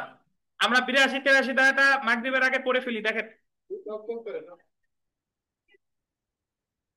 ভাই, 82-83 ধারা খুব সোজা। 82 ধারায় বলেছে যে যার বয়স 9 বছরের কম এরকম কোন ব্যক্তি আইনের দৃষ্টিতে কখনোই অপরাধ করতে পারে না। 9 বছরের কম কোন ব্যক্তি কোন অপরাধ করলে সে ফৌজদারি দায় হয়তো অব্যাহতি পাবে। কত ধারায়? 83। 9 বছরের কম আছেন কেউ এখানে? আর 83 ধারায় বলছে যে যার বয়স 9 বছরের বেশি কিন্তু 12 বছরের কম, কিন্তু সে একজন স্বাভাবিক মানুষের মতো না, মানে সে পাগল না, বাট অপরিণত বোধ শক্তি সম্পন্ন, তার একটু বিচার বুদ্ধি কম। তাহলে এরকম কোন ব্যক্তি যদি কোন ফৌজদারি অপরাধ করে তাহলে সে ফৌজদারি দায় হতে অব্যাহতি পাওয়ার হকদার। কত ধারায় বলেন? 83 ধারা। বুঝছেন? তো দণ্ডবিধির 82 ও 83 ধারায় বলতেন শিশুর কার্য এবং তাদের ফৌজদারি দায় সম্পর্কে আলোচনা করা হয়েছে। 82 ধারা অনুযায়ী বলতেন 9 বছরের কম বয়স্ক শিশু কর্তৃক সম্পাদিত কোনো কার্য অপরাধ বলে গণ্য হবে না। অর্থাৎ 9 বছরের কম বয়স্ক কোনো শিশু যে কাজই করুক না কেন সে সম্পূর্ণভাবে ফৌজদারি দায় হতে অব্যাহতি পাবে। কিন্তু যদি কোনো শিশুর বয়স পুরোপুরি 9 বছর হয় তাহলে উক্ত শিশুর ক্ষেত্রে 82 ধারার বিধান প্রযোজ্য হবে না। মানে যার বয়স একেবারে পুরোপুরি 9 বছর সে কিন্তু 82 ধারার সুবিধা পাবে না।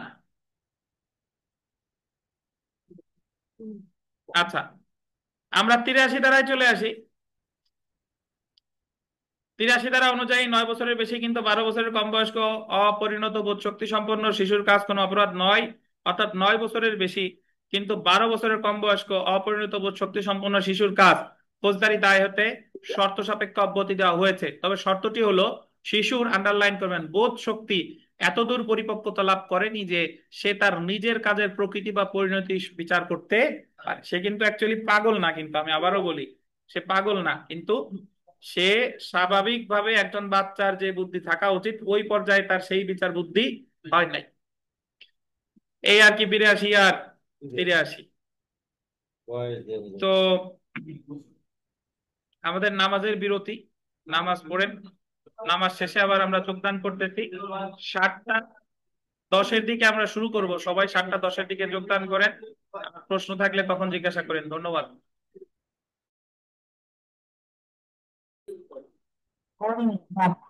তো বিরতির পরে আমরা ক্লাস শুরু করি। দেখেন যে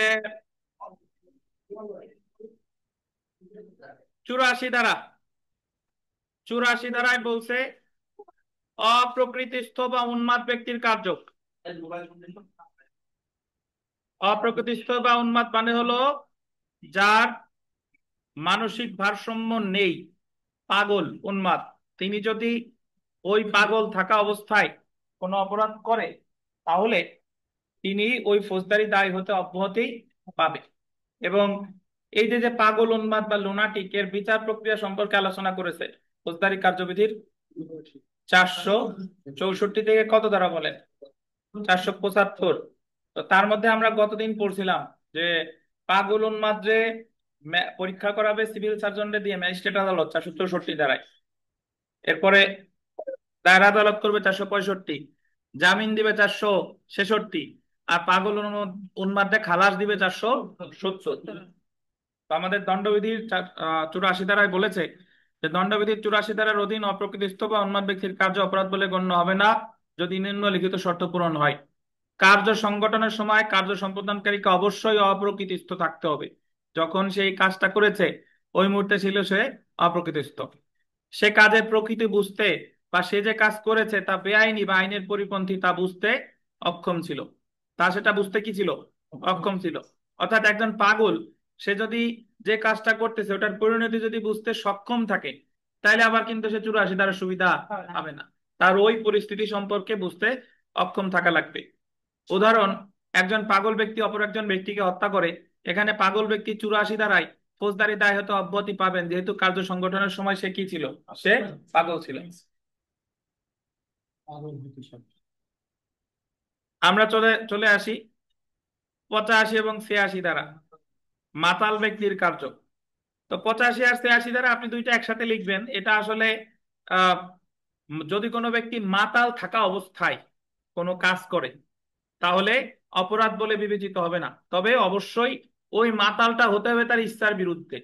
ইচ্ছার বিরুদ্ধে মানে হলো তাকে কেউ ধরেন নেশা জাতীয় দ্রব্য খাওয়াইছে এবং পরে সে মাতাল হয়ে কাজটা করেছে, কিন্তু সে যদি নিজে ইচ্ছাকৃত মাতাল হয় তাহলে সে অব্যাহতি পাবে না। তাহলে অনিচ্ছাকৃত মাতালের জন্য অব্যাহতি পাবে, এটা বলছে 85 ধারায়। আর নিজের ইচ্ছায় মাতাল হয়ে যদি কোনো কাজ করে অব্যাহতি পাবে না, এটা বলছে কত ধারায়? 83 ধারায়। এই হচ্ছে কথা। একটু পড়ি দেখেন। দণ্ডবিধির 85 এবং 86 ধারায় নেশাগ্রস্ত এবং মাতাল অবস্থায় কোনো ব্যক্তি কর্তৃক সম্পাদিত অপরাধ সম্পর্কে আলোচনা করা হয়েছে।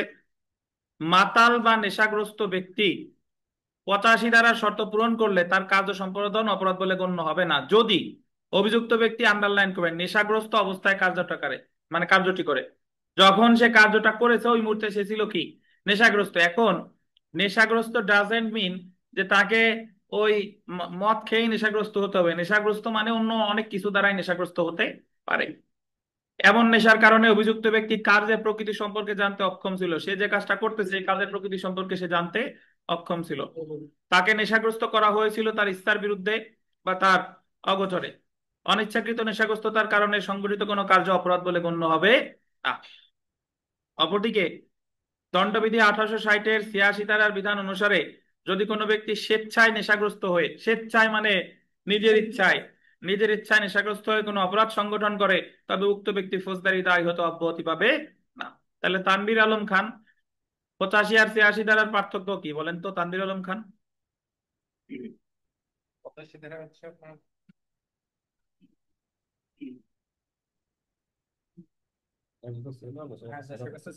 অনিচ্ছাকৃত নেশাগ্রস্ততার ক্ষেত্রে সাধারণ ব্যতিক্রমের সুবিধা পাবেন 85, আর ইচ্ছাকৃত হইলে পাবেন না। এখন আবার এইভাবে বলেন না যে আমি এত কষ্ট পাইছি, মদ নিজের অনিচ্ছা সত্ত্বে খাইছি। এই এই অনিচ্ছাকৃত বোঝাই নাই। অনিচ্ছাকৃত বোঝানো হয়েছে মানে আপনারে জোর করে একজন আপনারে প্রয়োগ করতে, এই টাইপের আর কি। জি, আচ্ছা। আমরা 87, 88, 89 এই তিনটা ধারা, এই তিনটা ধারা হচ্ছে একটা নীতি প্রতিফলিত হয়েছে, ভলেন্টি নন ফিট ইনজুরিয়া। ভলেন্টি নন ফিট ইনজুরিয়া মানে হলো যে সম্মতি দেয় সে কখনো ক্ষতিগ্রস্ত হয় না। বুঝেন নাই? এটা আমি বুঝি না, আগের বার এক্সিকিউশন আচ্ছা, না বুঝলে শুনেন। ভলেন্টি নন ফিট ইনজুরিয়া এই একটা ল্যাটিন ম্যাক্সিম। এই ম্যাক্সিমটার অর্থ হলো যদি কোনো কাজে আপনি সম্মতি দেন, পরবর্তীতে ওই কাজে যদি তো কোনো দুর্ঘটনা ঘটে যায়, তখন আপনি আর একজনের দাবি তাই দায়ী করতে পারবেন না। কেন পারবেন না?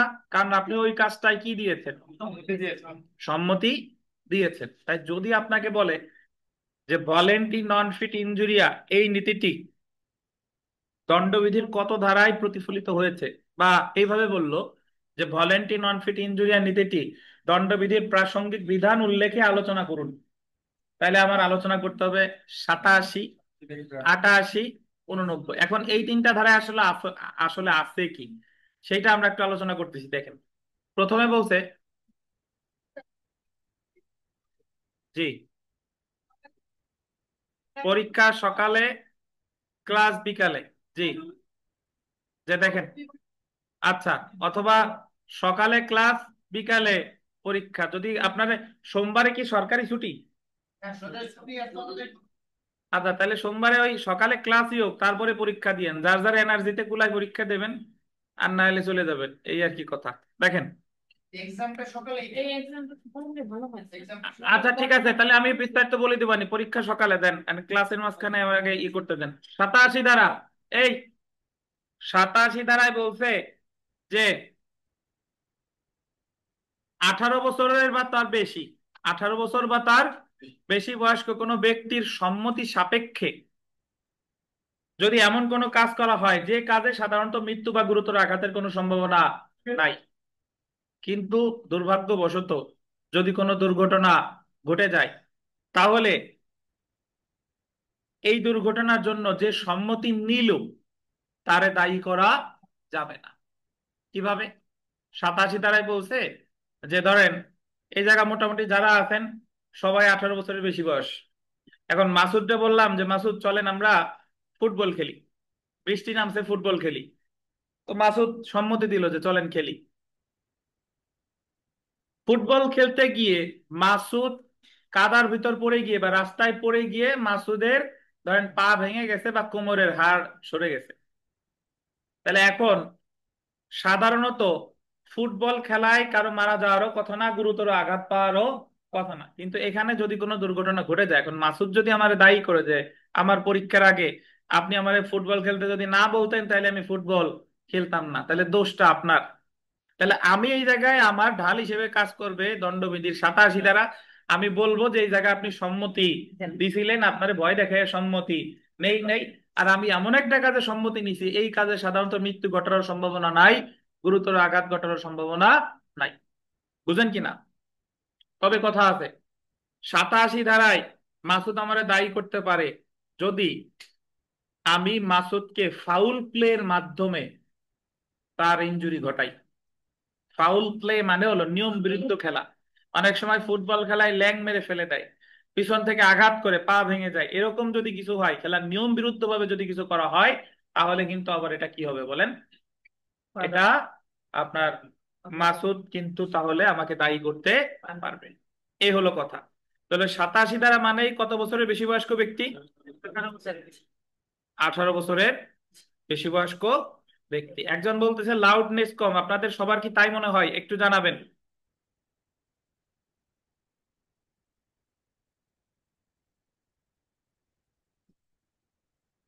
হ্যালো, আচ্ছা।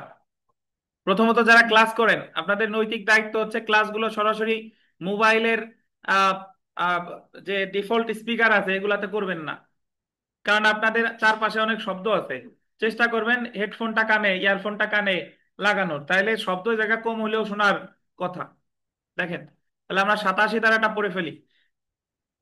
মৃত্যু বা গুরুতর আঘাত ঘটানোর অভিপ্রায় ব্যতীত, মৃত্যু বা গুরুতর আঘাত ঘটানোর অভিপ্রায় ব্যতীত কোনো কার্যে সম্মতি প্রদান করা। মৃত্যু বা গুরুতর আঘাত ঘটানোর অভিপ্রায় ব্যতীত যদি কোনো ব্যক্তি, আন্ডারলাইন করবেন, 18 বছরের বেশি বয়সের কোনো ব্যক্তির সম্মতি নিয়ে এমন কোনো কাজ করে যা মৃত্যু বা গুরুতর আঘাত ঘটানোর অভিপ্রায় ছাড়া করা হয়। মৃত্যু বা গুরুতর আঘাত ঘটানোর অভিপ্রায় ছাড়া করা হয় মানে ফুটবল খেলার কি কোনো মৃত্যু বা গুরুতর আঘাত ঘটানোর হয়ে থাকে? সাধারণত হয় না। এখন আপনি বলতে পারেন যে স্যার ফুটবল খেলতে গিয়ে তো অনেক লোক মারা যায়। মারা যায় তো যে কোনো কাজেই মারা যেতে পারে, কিন্তু ওখানে তো মারা যাওয়ার সম্ভাবনা নাই। সে জানে না এমন কাজ সম্ভবত মৃত্যু বা গুরুতর আঘাত ঘটাতে পারে, এবং উক্ত কাজের ফলে যদি কোনো দুর্ঘটনা ঘটে তবে অভিযুক্ত ব্যক্তিকে দায়ী করা যাবে না, অর্থাৎ অভিযুক্ত ব্যক্তি ফৌজদারি দায়ী হতে অব্যাহতি পাবেন। উদাহরণ দেখি, দেখেন এখানে একটা উদাহরণ দিছে যে আবুল ও বাবুল আনন্দ করার জন্য পরস্পর ওসি খেলার জন্য একমত হয়। ওসি মানে কি? তরবারি দিয়ে খেলবে আর কি। তো ওসি খেলা চলাকালে আবুলের কারণে বাবুল আঘাত পায় এবং বাবুলের পা ভেঙে যায়। তরবারি দিয়ে যখন আপনি খেলবেন তখন ওখানে হালকা পাতলা আঘাত হওয়ার সম্ভাবনা আছে। এখানে আবুল কোনো অপরাধ করেনি, কারণ ওসি খেলার জন্য আবুল এবং বাবুলের মধ্যে সম্মতি ছিল, এবং অনুরূপভাবে ওসি খেলার সময় সংঘটিত যে কোনো আঘাত বহনে তারা একমত ছিল। তাই দণ্ডবিধির 87 ধারা অনুযায়ী আবুলের কারণে বাবুল যে আঘাত পেয়েছে তার জন্য আবুল কোনো অপরাধ করেনি, কিন্তু আবুল যদি খেলার নিয়ম বিরুদ্ধ পন্থা অবলম্বন করে কোনো ক্ষতি করে তাহলে অবশ্যই আবুল কি হবে বলেন? তাই হবে। বুঝতে পারছেন? তাহলে 87 ধারা আমি মনে রাখবো কয় বছরের বেশি? 18 বছরের বেশি। আমরা চলে আসি 88 ধারা। 88 ধারার মূল কথা হলো যে 12 বছর বা তার বেশি বয়স্ক ব্যক্তির সম্মতি নিয়ে তার মঙ্গলার্থে যদি কোনো কাজ করা হয়। কত বছরের বেশি? 12 বছর বা তার বেশি বয়স্ক ব্যক্তির সম্মতি নিয়ে তার মঙ্গলার্থে যদি কোনো কাজ ঘটানো হয় এবং যদি কোনো দুর্ঘটনা ঘটে যায় তাহলে ওই ব্যক্তিকে দায়ী করা যাবে না। ডাক্তার সাহেব বলল যে আপনার এখানে একটা ইমার্জেন্সি অপারেশন করা দরকার, যদি আপনার পাটাকে রক্ষা করতে হয় তাহলে এই মুহূর্তেই অপারেশন করা দরকার।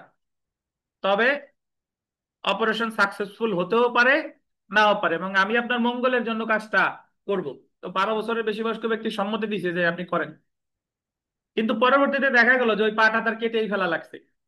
এখন ডাক্তারের বিরুদ্ধে যদি আপনি মামলা করেন, ডাক্তারের ঢাল হিসেবে কাজ করবে 88 ধারা। ডাক্তার বলবে যে আপনার বয়স 12 বছরের বেশি ছিল এবং আপনি সম্মতি দিয়েছেন এবং আমার এই জায়গা কোনো নেগলিজেন্স ছিল না এবং আমি এই কাজটা সরল বিশ্বাসে আপনার মঙ্গলের জন্যই করেছি। বুঝতে পারছেন? তাহলে সরল বিশ্বাসে মঙ্গলার্থে কোনো কাজ যদি করা হয়, সেটা ফলে যদি কোনো দুর্ঘটনা ঘটে যায় তাহলে সে ফৌজদারি দায় হতে অব্যাহতি পাবে কত ধারায়? 88 ধারায়। তাহলে আপনি এখানে মনে রাখবেন 88 ধারায় সম্মতি নিচ্ছে স্বয়ং রোগীর এবং যার বয়স 12 বছর অথবা তার বেশি। বুঝতে পারছেন? এখন মজার বিষয় হলো, যদিও এই জায়গায় ডাক্তারের উদাহরণ আছে, কিন্তু এই ধারাগুলো যে শুধু ডাক্তারের জন্যই প্রযোজ্য বিষয়টা কিন্তু তা না। এই যে দেখেন, মৃত্যু ঘটানোর অভিপ্রায় ব্যতীত কোনো ব্যক্তির কল্যাণার্থে উক্ত ব্যক্তির সম্মতি সহকৃত কোনো কাজ, যদি কোনো ব্যক্তি 12 বছরের বেশি বয়স্ক কোনো ব্যক্তির কল্যাণার্থে উক্ত ব্যক্তির সম্মতি সহ সরল বিশ্বাসে যদি কোনো কাজ করে এবং উক্ত কাজের ফলে যদি কোনো দুর্ঘটনা বা ক্ষতি সংঘটিত হয়, তাহলে কার্য সংগঠনকারী ব্যক্তিকে ফৌজদারি দায়ে অভিযুক্ত করা যাবে না। উদাহরণ দেখেন, সার্জন ক জানতো যে খকে অপারেশন করলে ক্ষয়ের মৃত্যু হতে পারে, কিন্তু ক্ষয়ের মঙ্গলের জন্য গোলদিম্যান তার সম্মতি সহ সরল বিশ্বাসে তার সার্জন ক অপারেশনটি করে এবং খ মারা যায়। এখানে সার্জন ক কোনো অপরাধ করেন। এখন আপনি বলতে পারেন যে স্যার, এই জায়গা তো কোনো বয়সের কথা বলে নাই। এখানে বয়সের কথা বলে নাই, তার মানেই ধরে নিতে হবে এটা 12 বছরের বেশি। যদি 12 বছরের কম হতো, পাগল হতো, উন্মাদ হতো, তাহলে এই জায়গায় উল্লেখ থাকতো। আর আপনি যদি পরীক্ষার প্রশ্নে উল্লেখ করে দিতে চান যে যদি ধরি ক্ষয়ের আহ ক্ষয়ের বয়স যদি 12 বছরের বেশি হয়, তাহলে সার্জন ক্ষয়ের কোনো অপরাধ হয় নাই। আর ক্ষয়ের অপরাধ যদি কি হয়, 12 বছরের কম হয়, তাহলে তো তার সম্মতি দেওয়ার যোগ্যতা নাই। এই আর কি। তাহলে 87 আর 88 ধারার ভিতরে পার্থক্যটা কি? 87 ধারায় কত বছরের বেশি? 12 বছর। 88 ধারায় 12 বছরের বেশি। 12 বছরের বেশি। 88 ধারায় যে সম্মতিটা দিতে, এটা সরল বিশ্বাসে কাজটা করছে মঙ্গলের জন্য। কিসের জন্য? মঙ্গলের জন্য। আপনি ডাক্তারের উদাহরণ দিয়ে মনে রাখবেন। আচ্ছা,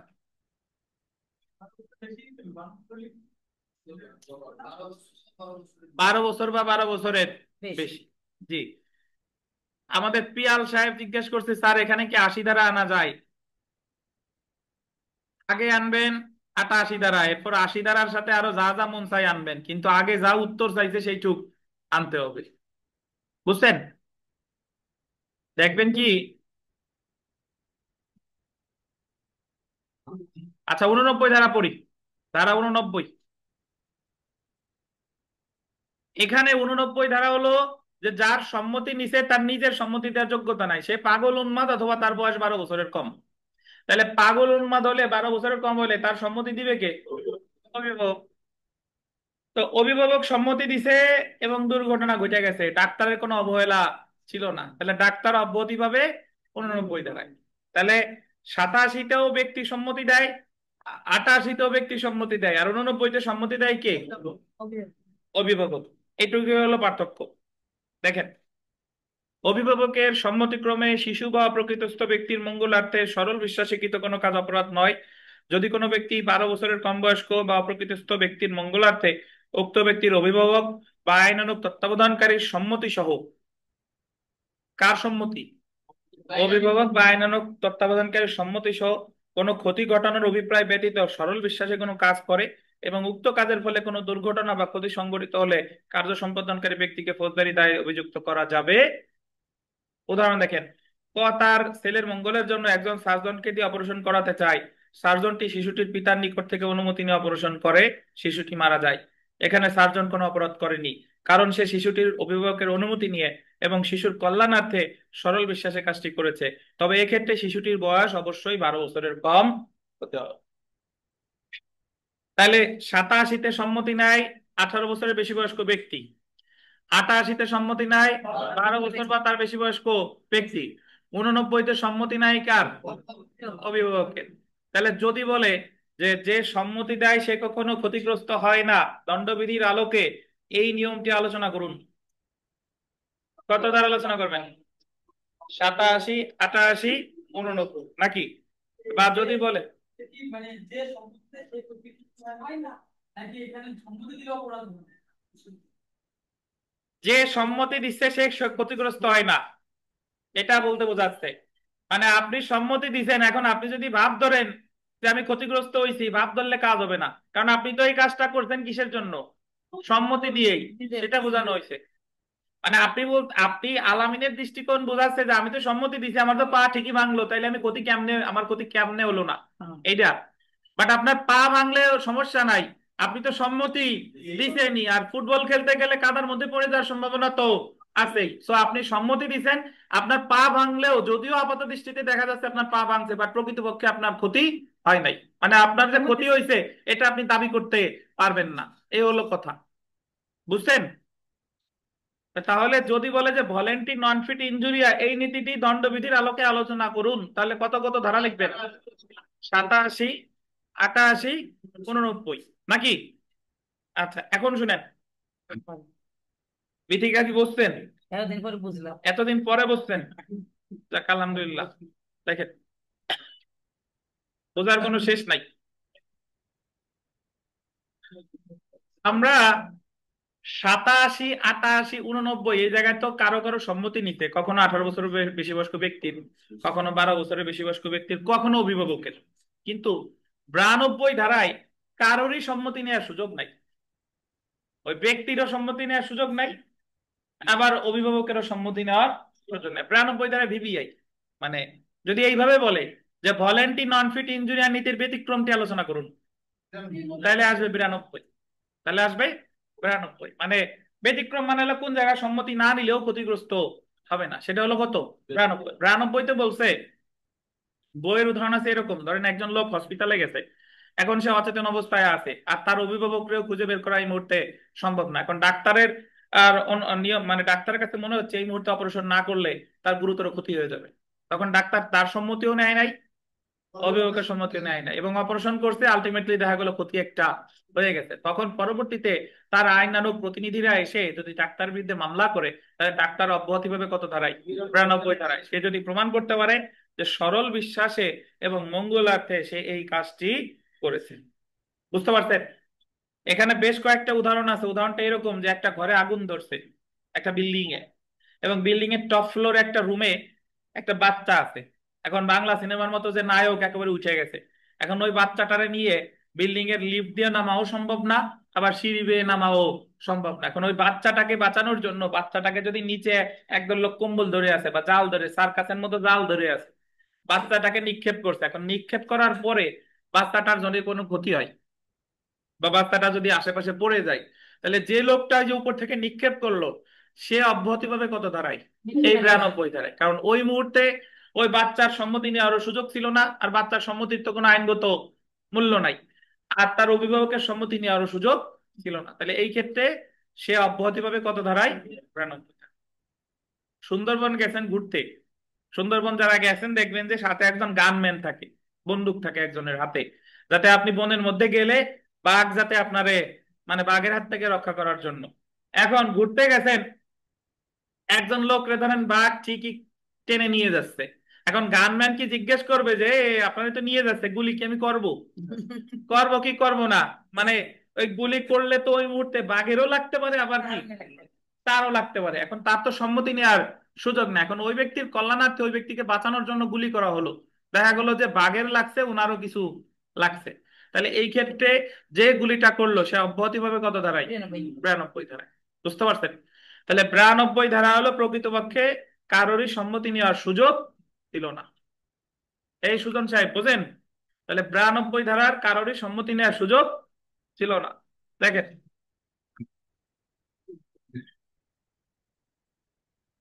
সম্মতি ব্যতি রেখে কোনো ব্যক্তির মঙ্গলার্থের সরল বিশ্বাসে কৃত কাজ কোনো অপরাধ নয়। যদি কোনো ব্যক্তি অপর কোনো ব্যক্তির সম্মতি ব্যতীত বা উক্ত ব্যক্তির কোনো অভিভাবক বা আইনানুগ তত্ত্বাবধানকারী সম্মতি ব্যতীত উক্ত ব্যক্তির আন্ডারলাইন করেন মঙ্গলার্থে কোনো ক্ষতি ঘটানোর অভিপ্রায় ব্যতীত সরল বিশ্বাসে কোনো কাজ করে, উক্ত কাজের ফলে কোনো দুর্ঘটনা বা ক্ষতি সংঘটিত হলে কার্য সম্পাদনকারী ব্যক্তিকে ফৌজদারি দায়ে অভিযুক্ত করা যাবে না। এখানে আপনি আপনার ভাষায় লিখবেন, এইভাবে লেখা না লিখলেও চলবে। আপনি যদি নিজের ভাষায় বুঝেন যে এমন একটা কাজ করতে গেছে যে ওই কাজে কারোরই সম্মতি নেওয়ার সুযোগ ছিল না, এবং ওই লোকটা যদি সরল বিশ্বাসের মঙ্গলার্থে কাজটা করে, তাহলে তিনি অব্যাহতি পাওয়ার হকদার কত ধারায়? 92 ধারায়। তবে এখানে শর্ত হলো ইচ্ছাকৃতভাবে মৃত্যু ঘটানো বা মৃত্যু ঘটানোর প্রচেষ্টার ক্ষেত্রে অত্র ধারার বিধানাবলী প্রযোজ্য হবে না। ইচ্ছাকৃতভাবে গুরুতর আঘাত ঘটানো বা গুরুতর আঘাত ঘটানোর প্রচেষ্টার ক্ষেত্রে অত্র ধারার বিধানাবলী প্রযোজ্য হবে না। মানে আপনার ইচ্ছাকৃতভাবে মৃত্যু বা গুরুতর আঘাত ঘটানোর কোনো ইচ্ছা আপনার ছিল না। তো এখানে মোট আমরা তিনটা উদাহরণ পড়বো। এই তিনটা উদাহরণ হুবহু আপনাদের আসতে পারে। এই তিনটা উদাহরণই বইয়ের উদাহরণ। দেখেন, সার্জন কয়েকটি শিশুকে এমন দুর্ঘটনায় আপতিত দেখতে পান যে অবিলম্বে তার অপারেশন না করলে তার মারাত্মক ক্ষতি হওয়ার আশঙ্কা আছে। এদিকে শিশুটির অভিভাবকের নিকট আবেদন করারও যথেষ্ট সময় নেই। ক সরল বিশ্বাসে শিশুটির মঙ্গল কামনা করে অপারেশন করে, এখানে ক কোনো অপরাধ করেনি। বিথিকা, এই প্রশ্নটা, এই উদাহরণটা, এটা কেন 88 ধারায় হলো না বলে, বা 89 ধারায় হলো না? এই ব্যাখ্যাটা আমার দেন, কেন এটা 92 ধারার আন্ডারে পড়লো? তাহলে বোঝা যাবে যে আপনি বুঝতেন।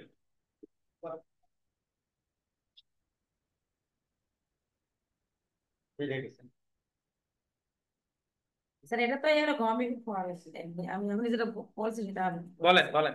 মানে এটা হচ্ছে হঠাৎ করে মানে একটা দুর্ঘটনা ঘটে গেছে, এখন যদি আমি তাকে জিজ্ঞেস করতে যাই তাহলে তো সে ওই মুহূর্তে সে বলতেই পারবে না, কারণ তার যে অবস্থা, অর্থাৎ আমার নিজের চাইছে যে আমার ইচ্ছাকৃত ভাবে আমি তাকে বাঁচানোর জন্য আমি উম, তার চিকিৎসা করতে পারবো বা তাকে উদ্ধার করতে পারবো। মানে এই জায়গায় 88 ধারা কেন হলো না এটা বলেন। 88 ধারা কখন হতো ভাই? এই সেম উদাহরণটা 88 ধারা কখন হতো? মানে 18 বছর বেশি এবং সে যদি সম্মতি দেয়, কিন্তু এই জায়গাতে সম্মতি দেয় আরিফ সাহেব, 88 ধারা কখন হতো? স্যার একটা 12 বছরের ছেলে। একটা দিয়ে কাজ নাই, এই জায়গা যা আছে তাই বলেন। এই সেম উদাহরণে ওই যে যার ওই শিশুটার বয়স যদি 12 বছরের বেশি হতো তাহলে তার সম্মতি নিয়ে নিলে হতো 88, তার বয়স 12 বছরের কম অভিভাবকের সম্মতি নিলে হতো কত? 89। আর এই জায়গা তার সম্মতিও নেয় নাই, অভিভাবকেরও নেয় নাই, তাহলে কত? 92। এই তো কথা। ওদেরই বলতাম লাগায়। আচ্ছা দেখেন, আচ্ছা আমরা উদাহরণ 2-এ আসি। শিশুটি একটি জ্বলন্ত ঘরে আছে, জ্বলন্ত, নিচে লোকজন কম্বল ধরে রেখেছে। ঘরের ভিতরে খ অন্য কোনো উপায় না পেয়ে সরল বিশ্বাসে শিশুটিকে বাঁচানোর জন্য ক নামক শিশুটিকে ঘরের ছাদ থেকে নিক্ষেপ করে। খ জানতো যে উক্ত নিক্ষেপের ফলে শিশুটির মৃত্যু ঘটতে পারে, তবে শিশুটির মৃত্যু কামনা না করে, যে মৃত্যু কামনা না করে শিশুটির মঙ্গল কামনা করে সে উক্ত কার্যটি করে। এই ক্ষেত্রে যদি এমন হয় যে উক্ত নিক্ষেপের ফলে শিশুটি মৃত্যু মুখে পতিত হয়ে গেছে, পতিত হবে, র ফেলাটা ক্যাপেন, পতিত হয়, তবুও খ কোনো অপরাধ করে নাই। বুঝতেন? তাহলে সেম উদাহরণ আসে, যদি আসে কত ধারা দিয়ে লিখবেন? 92। উদাহরণ 3 দেখেন, একটি বাঘ জকে টেনে নিয়ে যায়। ক বাঘটির প্রতি গুলি ছোড়ে। ক জানতো উক্ত গুলিতে জয়ের মৃত্যু ঘটার সম্ভাবনা আছে, তবে জকে মারার ইচ্ছা ব্যতি রেখে এবং জয়ের মঙ্গলার্থে সরল বিশ্বাসে উক্ত গুলি ছোড়ে। কয়ের গুলিতে জয় মারাত্মকভাবে আহত হয়, এক্ষেত্রে ক কোনো অপরাধ করে না। এই জায়গায় জয়ের সম্মতি নেওয়ার কি সুযোগ ছিল? আর সম্মতি নিতে গেলে তো বাঘে যা করার করে ফেলতো। বুঝছেন? তাহলে যদি আপনারে পরীক্ষায় এই ধরনের প্রশ্ন আসে যে ভলেন্টি নন ফিট ইনজুরিয়া, এই নীতিটি দণ্ডবিধির কত ধারায় প্রতিফলিত হয়েছে আলোচনা করুন। কত ধারা লিখতে? 87, 88, 89। ধরেন এইভাবে প্রশ্ন আসলো যে ভলেন্টি নন ফিট ইনজুরিয়া এই নীতিটি দণ্ডবিধির কোন ধারায় প্রতিফলিত হয় নাই, বা ভলেন্টি নন ফিট ইনজুরিয়া নীতিটির ব্যতিক্রম আলোচনা করুন। নাম্বার 10। তখন কি লিখবেন বলে? শুধু 92 লিখলে হবে না, আগে 87, 88, 89 লিখবেন, তারপরে 92। বুঝছেন? তাহলে এটা আসলে নির্ভর করে যে আপনার প্রশ্নের মার্ক কত, সময় কত আছে, এটার উপর নির্ভর করে আপনার উত্তর লিখতে হবে। আচ্ছা, 91 কে বললেন? 91 কেন ব্যতিক্রম? 91 কি পড়ছি আমরা এখনো? দেখেন 90 ধারা দেখেন, যেগুলো সম্মতি না, মানে আপনি সম্মতি দিছেন বাট অ্যাকচুয়ালি আপনার ওই সম্মতির কোনো দাম নাই, যদি ওই সম্মতিটা নেওয়া হয় ভয় দেখাইয়া, মিথ্যা বিবরণ দিয়া, তারপরে আপনার মাতাল ব্যক্তি দিলে, পাগল ব্যক্তি দিলে, 12 বছরের কম বয়স্ক ব্যক্তি দিলে, এরা যতই সম্মতি দেখ এই সম্মতির কোনো দাম নাই। 90 ধারার অধীন নিম্নলিখিত সম্মতিগুলো সম্মতি বলে গণ্য হবে না। এক নম্বরে দেখেন, ক্ষতির ভয়ে প্রদত্ত সম্মতি। মাসুদকে বললাম যে মাসুদ, ফুটবল যদি না খেলেন তাহলে আপনারে কিন্তু আর পড়ানো হবে না। মাসুদ ক্ষতির ভয়ে সম্মতি দিছে যে চলেন খেলি। আচ্ছা, বিষয়ের ভুল বর্ণনার কারণে প্রদত্ত সম্মতি। বিষয়ের ভুল বর্ণনা, এটা দারুণ, বইতে উদাহরণ আছে, দেখেন। আগে উদাহরণটা পড়ে আসি, দেখেন। একজন সাপুড়ে, সে দাবি করে যে সাপে কামড় দিলে সে বিষ নামাতে পারে, এবং একজন দর্শক খকে তার কাছে থাকা সাপের কামড় খেতে বলে এবং সে বিষ নামিয়ে তা প্রমাণ করবে। দর্শক খ রাজি হয় এবং সাপের কামড়ে মারা যায়। এখানে ক অপরাধ করেছে, যেহেতু ভুল ধারণা দিয়ে সে সম্মতি আদায় করেছে। এখন ধরেন সে তো সাপের কামড়, মানে সাপের কামড় খেয়ে মারা গেছে। এখন তার ওই তার সাপুরের বিরুদ্ধে তো হত্যা মামলা হলো। এখন সাপুরিয়ে যদি বলে যে সে তো সম্মতি দিছিল, সব মানুষ সাক্ষী, সম্মতি দিছিল, সো আমি এই জায়গায় কোনো অপরাধ করি নাই। বাট এই যে যে সে সম্মতি দিছিল, এই সম্মতির আইনগত মূল্য আছে কিনা বলেন? নাই। কেন নাই? কারণ সে ভুল বর্ণনা দিয়ে সম্মতিটা আদায় করেছে। বুঝতে পারছেন? আচ্ছা, তানভীর কি দ্বিমত পোষণ করেন? না। আচ্ছা, দ্বিমত পোষণ করলে বললেন। যদি ভুল বর্ণনা দেয় ওরা বিয়ে দিয়ে দেয় স্যার।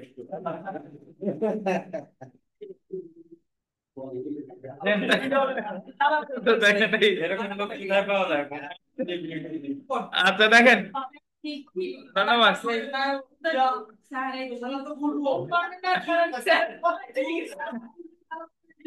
আচ্ছা দেখেন, 91 ধারা, যে কাজ শুরু থেকেই অবৈধ, সম্মতি দিয়ে তা কখনো বৈধ করা যায় না। যদি কোনো কাজ শুরু থেকে অবৈধ, সেটা কখনো বৈধ করা যায় না। গাঁজা খাওয়া শুরু থেকেই অবৈধ। কাউরে যদি বলেন যে আসো আমরা একসাথে গাঁজা খাই, সে সম্মতি দিল, মামলা হয়েছে, এখন বললেন যে ইওর অনার আমি তো তারা আনি নাই, সে সম্মতি দিছে, হবে না। এটা তো শুরু থেকেই কি অবৈধ। এই সম্মতির কোনো দাম নাই। যদি কোনো কাজ আইন অনুযায়ী শুরু থেকে অবৈধ হয়, তবে শুধুমাত্র সম্মতি প্রদান করে উক্ত কাজকে বৈধ করা যায় না। উদাহরণ দেখেন, নারীর মঙ্গলার্থে জীবন রক্ষার কারণ ব্যতীত অন্যান্য সকল ক্ষেত্রে গর্ভপাত করানো একটি বেআইনি বা বৈধ কাজ। তাই মঙ্গলার্থ ব্যতীত শুধুমাত্র সম্মতি প্রদান করে গর্ভপাত করানোকে বৈধ করা যায় না। গর্ভপাত করা সেই ক্ষেত্রেই, কজিং মিসক্যারিজ, এটা সেই ক্ষেত্রেই বৈধ যেখানে ওই নারীর জীবনের জন্য ওটা প্রয়োজন। ওটা ছাড়া অন্যান্য সকল ক্ষেত্রে গর্ভপাত করানো একটা বেআইনি কাজ, তাতে যতই সম্মতি থাকুক না কেন। আমরা চলে এসেছি 93 ধারা।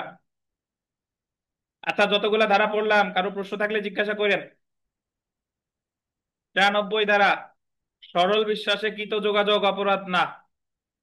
আপনাদের প্রায় বিথিকা আরিফে অনেক কথা বলি, বললাম যে এই যে যে পড়ালেখার যে গতি, এই পড়ালেখা নিয়ে তো আগামী 10 বছরে উকিল হওয়া সম্ভব না। আরিফ সাহেব চেয়ার ভাঙে পড়ে মাথা বেঁচে গেছে, পরে আমার বিরুদ্ধে মামলা করছে যে উনি আমারে এই কথা বলছে, এই কারণে আমি ভয় পাইছি। তা আমি বলবো যে এটা তো আমি সরল বিশ্বাসে ওনার মঙ্গলার্থে বলছি, যাতে উনি পড়াশোনা করে। দেখেন, দণ্ডবিধি 93 ধারা অনুযায়ী যদি কোনো ব্যক্তির মঙ্গলের জন্য কোনো সংবাদ প্রেরিত হয়, তাহলে যে ব্যক্তির নিকট সংবাদ প্রেরিত হয় সে ব্যক্তির কোনো ক্ষতি সাধন হলে কাজটি যেহেতু সরল বিশ্বাসে সংগঠিত হয়েছে, তাই সেটা কোনো অপরাধ হবে না। উদাহরণ, একজন চিকিৎসক সরল বিশ্বাসে রোগীকে বলেন যে আপনি আর বাঁচবেন না, এতে উক্ত রোগী মানসিক আঘাত পেয়ে মারা যায়। এক্ষেত্রে চিকিৎসক কোনো অপরাধ করে নাই, যেহেতু তিনি সরল বিশ্বাসে কাজটি করেছেন। এ দেলোয়ার, বলেন যে চিকিৎসক অপরাধ করতো কখন? এই সেম উদাহরণটাই, চিকিৎসক দোষী হতো কখন?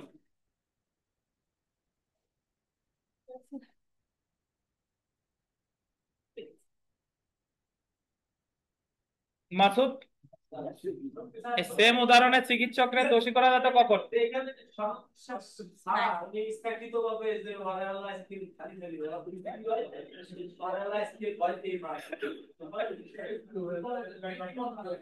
জি, চিকিৎসকের যদি ইন্টেনশন থাকতো যে ওরে আজকে ভয় দিয়েই মারবো, ওরে খুসাই যে তুই তো শেষ, তাহলে সেই ক্ষেত্রে কিন্তু চিকিৎসককে অবশ্যই দায়ী করা যাবে।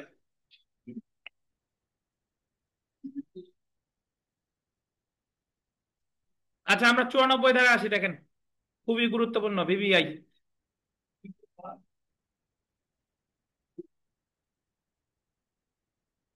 তার আগে এই পর্যন্ত যতগুলো ধারা পড়ছি, কারো প্রশ্ন আছে কিনা অনলাইন অফলাইন মিলিয়ে বলেন।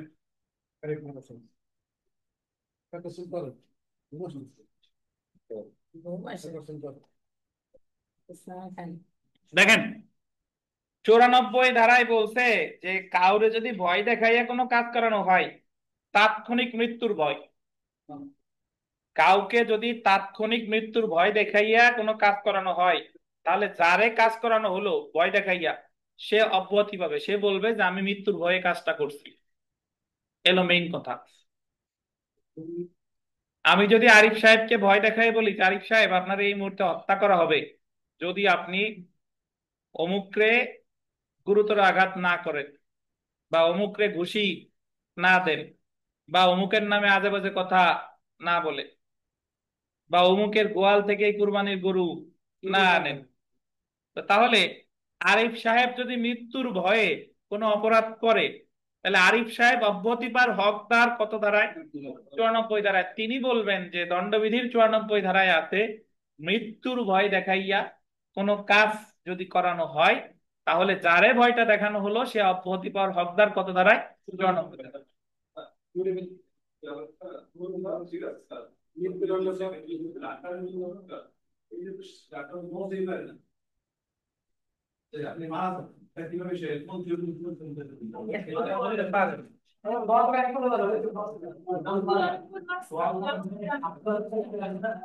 আপনি কি 94 শুনছেন এতক্ষণ? তাহলে 94 মাঝে 93 ঢুকালেন কেন?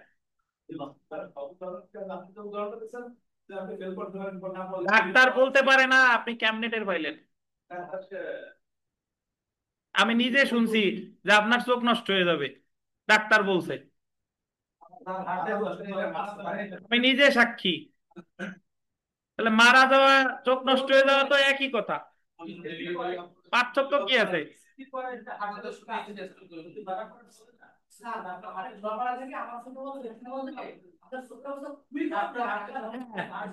তো আপনি থামেন, থামেন, শুনেন। ডাক্তার বলতে পারে না, অবশ্যই পারে, ডাক্তার পারে, উকিল পারে, সবাই তো এক না। উকিল সাহেব বলতেছে তুমি তো এই জায়গায় দণ্ড পাবা, এই জায়গায় খালাসের কোনো সুযোগ নাই, কথা শেষ। শিক্ষক বলে, আমি নিজে শুনছি, শিক্ষক বলছে যে তোমার তো এখানে থাকার কথা নাই, তোমার রাস্তার থাকার কথা, তুমি এই জায়গায় পড়তে আইছো কেন? এই ধরনের কথা বলছে। তো বলতেই পারে, সে সবাই তো এক জিনিস না, সবাই তো একরকম না, আপনারে খুব কম মানুষই আছে মোটিভেট করবে। তো ডাক্তাররা অবশ্যই বলতে পারে। আচ্ছা, তার মৃত্যুর ভয় দেখা যদি এর কারোর সাথে বিয়ে দেয়, বিয়ে তো হবে তো। একদম তোকে জিজ্ঞাসা হয়েছে ডাক্তার বলবে না তো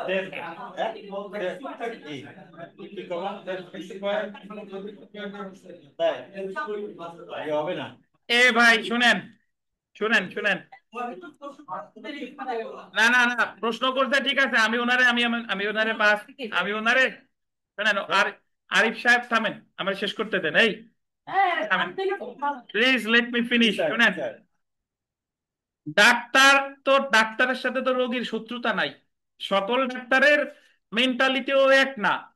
ধরেন ডাক্তারের কাছে সে একাই গেছে দেখাইতে, অন্য কোনো লোকজন নাই, তখন তো তারা বলতেই পারে যে আপনি তো যে অবস্থা, বেশি দিন তো বাঁচবেন না, এখন থেকে যা কয়েকদিন বাঁচেন আল্লাহর নাম নেন, আর এই জিনিসগুলো মেনটেন করার চেষ্টা করেন। পরানে যাচ্ছেন খেয়ে নেন, এই যে খাওয়ার চিন্তা যারা আছে। হ্যাঁ, তাইলে এটা আপনি তো কেন, এটা আমার, আমি নিজে সাক্ষী। 2019 সালে আমার ওই খুলনার ডাক্তার, একজন ডাক্তার বলছে আমার বাবারে যে আপনার 2 চোখ নষ্ট হয়ে যাবে, ধরেন বলছে, বুঝতে পারছেন?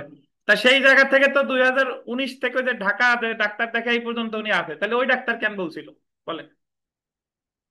তাহলে এই জন্য সবার তো মেন্টালিটি এক না। এই জায়গা উনি যে ডাক্তার, এখন সেও যে দেখা গেল যে তার ওই, তার মুখ দিয়ে হাসি বেরোয় না, তার ওই হলো নেতার গঠনীয় রকম, তাহলে আপনি আসাবেন কিভাবে?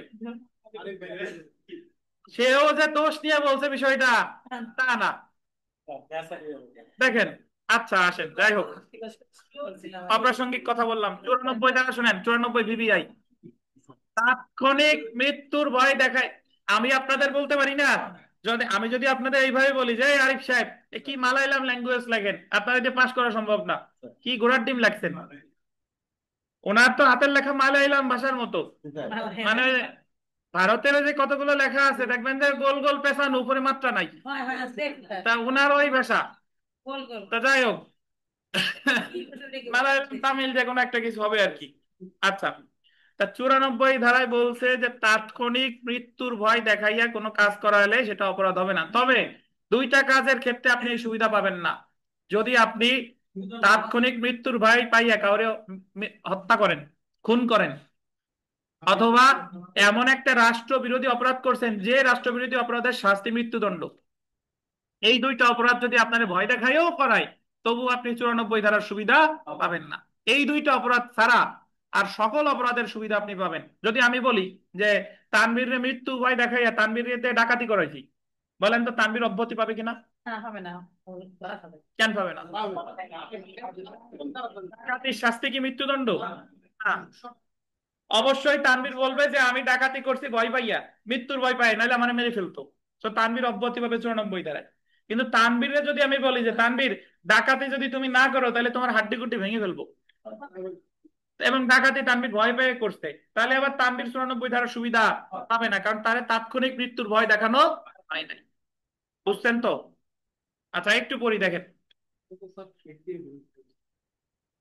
আচ্ছা, এই যে মালায়ালাম ল্যাঙ্গুয়েজ একজন লিখেও দেখাইছে আমাদের জুমের সেটিং বক্সে, দেখেন যে কাজ করার জন্য আহ মৃত্যুভীতি প্রদর্শন করে কোনো ব্যক্তিকে বাধ্য করা হয়। মৃত্যুভীতি, এই মৃত্যুভীতিটা আবার দূরবর্তী হলে হবে না, এই মৃত্যুভীতিটা তাৎক্ষণিক। ভীতি প্রদর্শন করে কোনো ব্যক্তিকে অপরাধমূলক কোনো কাজ করতে বাধ্য করা হলেও ওই ব্যক্তি কোনো অপরাধ করেছে এমন বলা যায় না। এখানে কি ধরনের ভয় দেখানো হয়েছিল তা বিবেচ্য বিষয়। মৃত্যু ভয় দিয়ে যদি খুন, এটা বলতেন খুন বা মৃত্যুদণ্ডের দণ্ডনীয় রাষ্ট্রবিরোধী অপরাধ, মানে শুধু রাষ্ট্রবিরোধী অপরাধ হইলেই হবে না, ওই রাষ্ট্রবিরোধী অপরাধের সাজা কত হইতে হবে? মৃত্যুদণ্ড।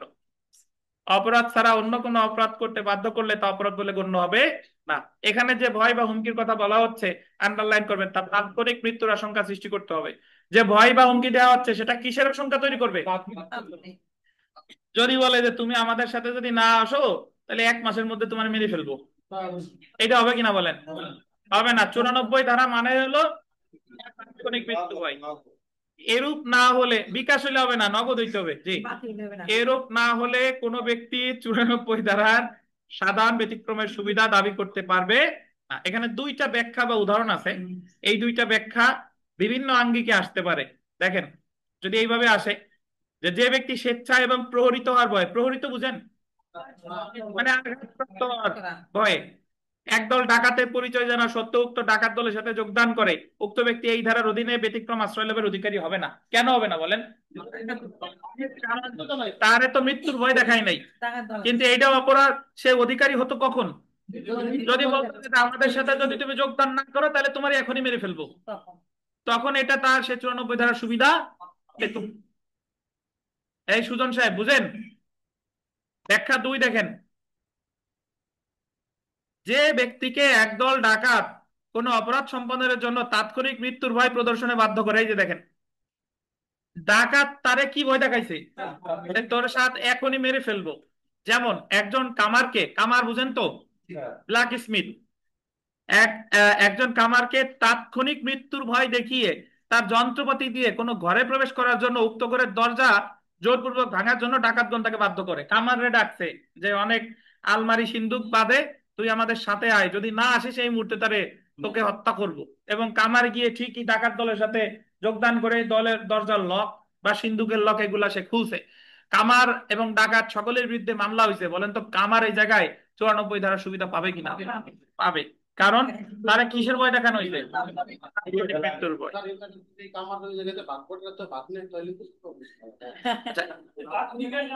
এখন আমাদের একজন প্রশ্ন করছে যে চুম্বকের আবেশ প্রক্রিয়া আছে, বুঝতে পারছেন? চুম্বক মানে লোহার দণ্ড যদি চুম্বকের কাছে থাকে তাহলে আস্তে আস্তে লোহার দণ্ডের মধ্যেও চুম্বকের ওই ধর্ম প্রকাশিত হয়। তাহলে আপনি আরিফ সাহেবের কাছে আছেন, আরিফ সাহেবের সেটা ঢুকতেছে আর কি। আচ্ছা শুনেন, এই পরশ পাথর। তাও যাই হোক, একটা প্রশ্ন উনি যেহেতু করছে যে যদি ভাগ বাটোয়ারা নেই, তা ভাগ বাটোয়ারা এখন যদি তারে বলে যে তুই ভাগ নিবি নাইলে তোর হত্যা করবো, তাহলে অপরাধ হবে না? কিন্তু যদি সে স্বেচ্ছায় নেয় তাহলে অপরাধ হবে। জি। আচ্ছা দেখেন, এই ক্ষেত্রে কামার এই ধারার অধীন সাধারণ ব্যতিক্রমের আশ্রয় লাভের অধিকারী হবেন। বুঝতে পারছেন? এখন কামারের উদাহরণ দেখেই একটা ডিসিশন নিয়ে নিয়েন না, ওই জায়গা কামার দেখে ওই জায়গা কি চাইছে এটা ভালোভাবে বুঝছেন। আমার একটু আপনাদের সাথে শেয়ার না করে পারতেছি না, বি থেকে এক চোখে একটা কথা বলছে যে আমি এমসিকিউ পরীক্ষার আগে আমার চা খাওয়ার কাপটা নিয়ে গেছি, জ্ঞান পাস করি না ফেল করি জানি, আবার নাও তো আসতে পারি।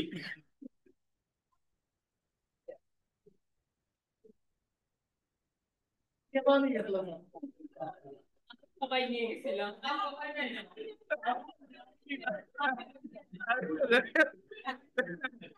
শোনেন, যাই হোক, আচ্ছা ধন্যবাদ।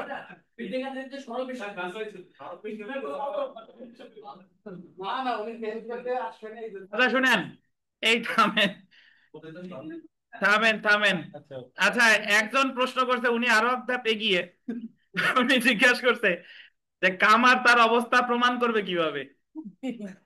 ভাই এটা প্রমাণ করবে কেমনে, এটা ওই মামলার পরিস্থিতির উপর নির্ভর করে। ধরেন তার বাসায় সিসিটিভি ফুটেজ আছে, কামারের ওয়াইফ আছে, যে আমার স্বামীরে জোরপূর্বক ভয় দেখাইয়া নিয়ে গেছে।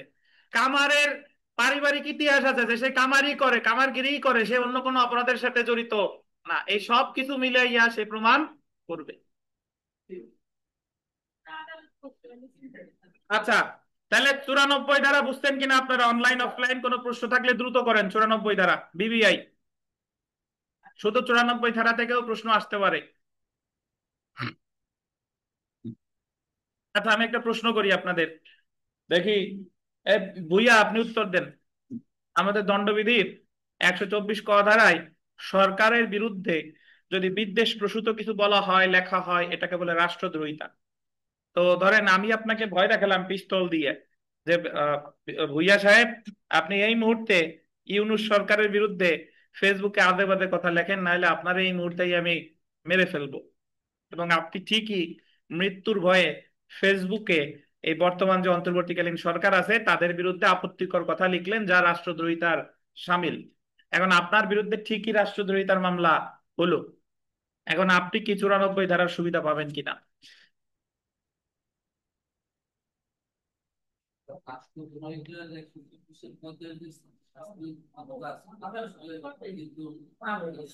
আচ্ছা, সবাইরে জিজ্ঞেস করব, আপনারা সবাই এক একজন অ্যামিকাস কিউরি, আমি সবাইরে জিজ্ঞেস করব, ওনারে বলতে দেন। বলেন।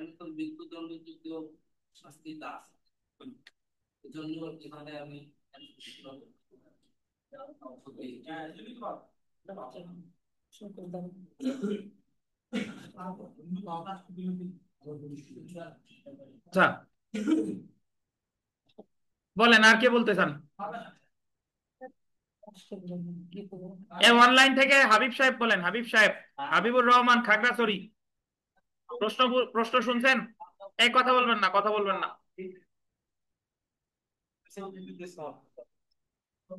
কথা শুনে নেই। বলেন বলেন হাবিব সাহেব বলেন। স্যার এক্ষেত্রে পাবে স্যার, হ্যাঁ আবার বলেন। সুবিধা পাবে, সুবিধা পাবে স্যার।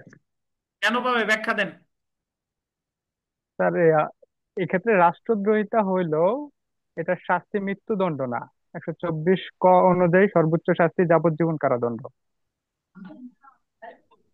তো এই ক্ষেত্রে সে অব্যাহতি পাবে, 94 ধারার সুবিধা পাবে। জি 94 স্যার, ধারা 94 এটা পাবে। কারণ তার মৃত্যুর ভয় দেখাই এমন একটা কাজ করাইছে যে তার শাস্তি মৃত্যুদণ্ডও না, আর যেটা রাষ্ট্রবিরোধী অপরাধ যেটা শাস্তি মৃত্যুদণ্ডও না, সে খুনও করে নাই, আর রাষ্ট্রবিরোধী অপরাধ এমনটা করে নাই যেটা শাস্তি মৃত্যুদণ্ড। তারে খুন দেখাই এমন একটা কাজ করানো হয়েছে যে অপরাধের সর্বোচ্চ শাস্তি যাবজ্জীবন কারাদণ্ড। তো এই ক্ষেত্রে নূর ইসলাম ভূঁইয়া অবশ্যই 94 ধারার সুবিধা পাবে। আশা করি বুঝতে পারছেন। ধন্যবাদ।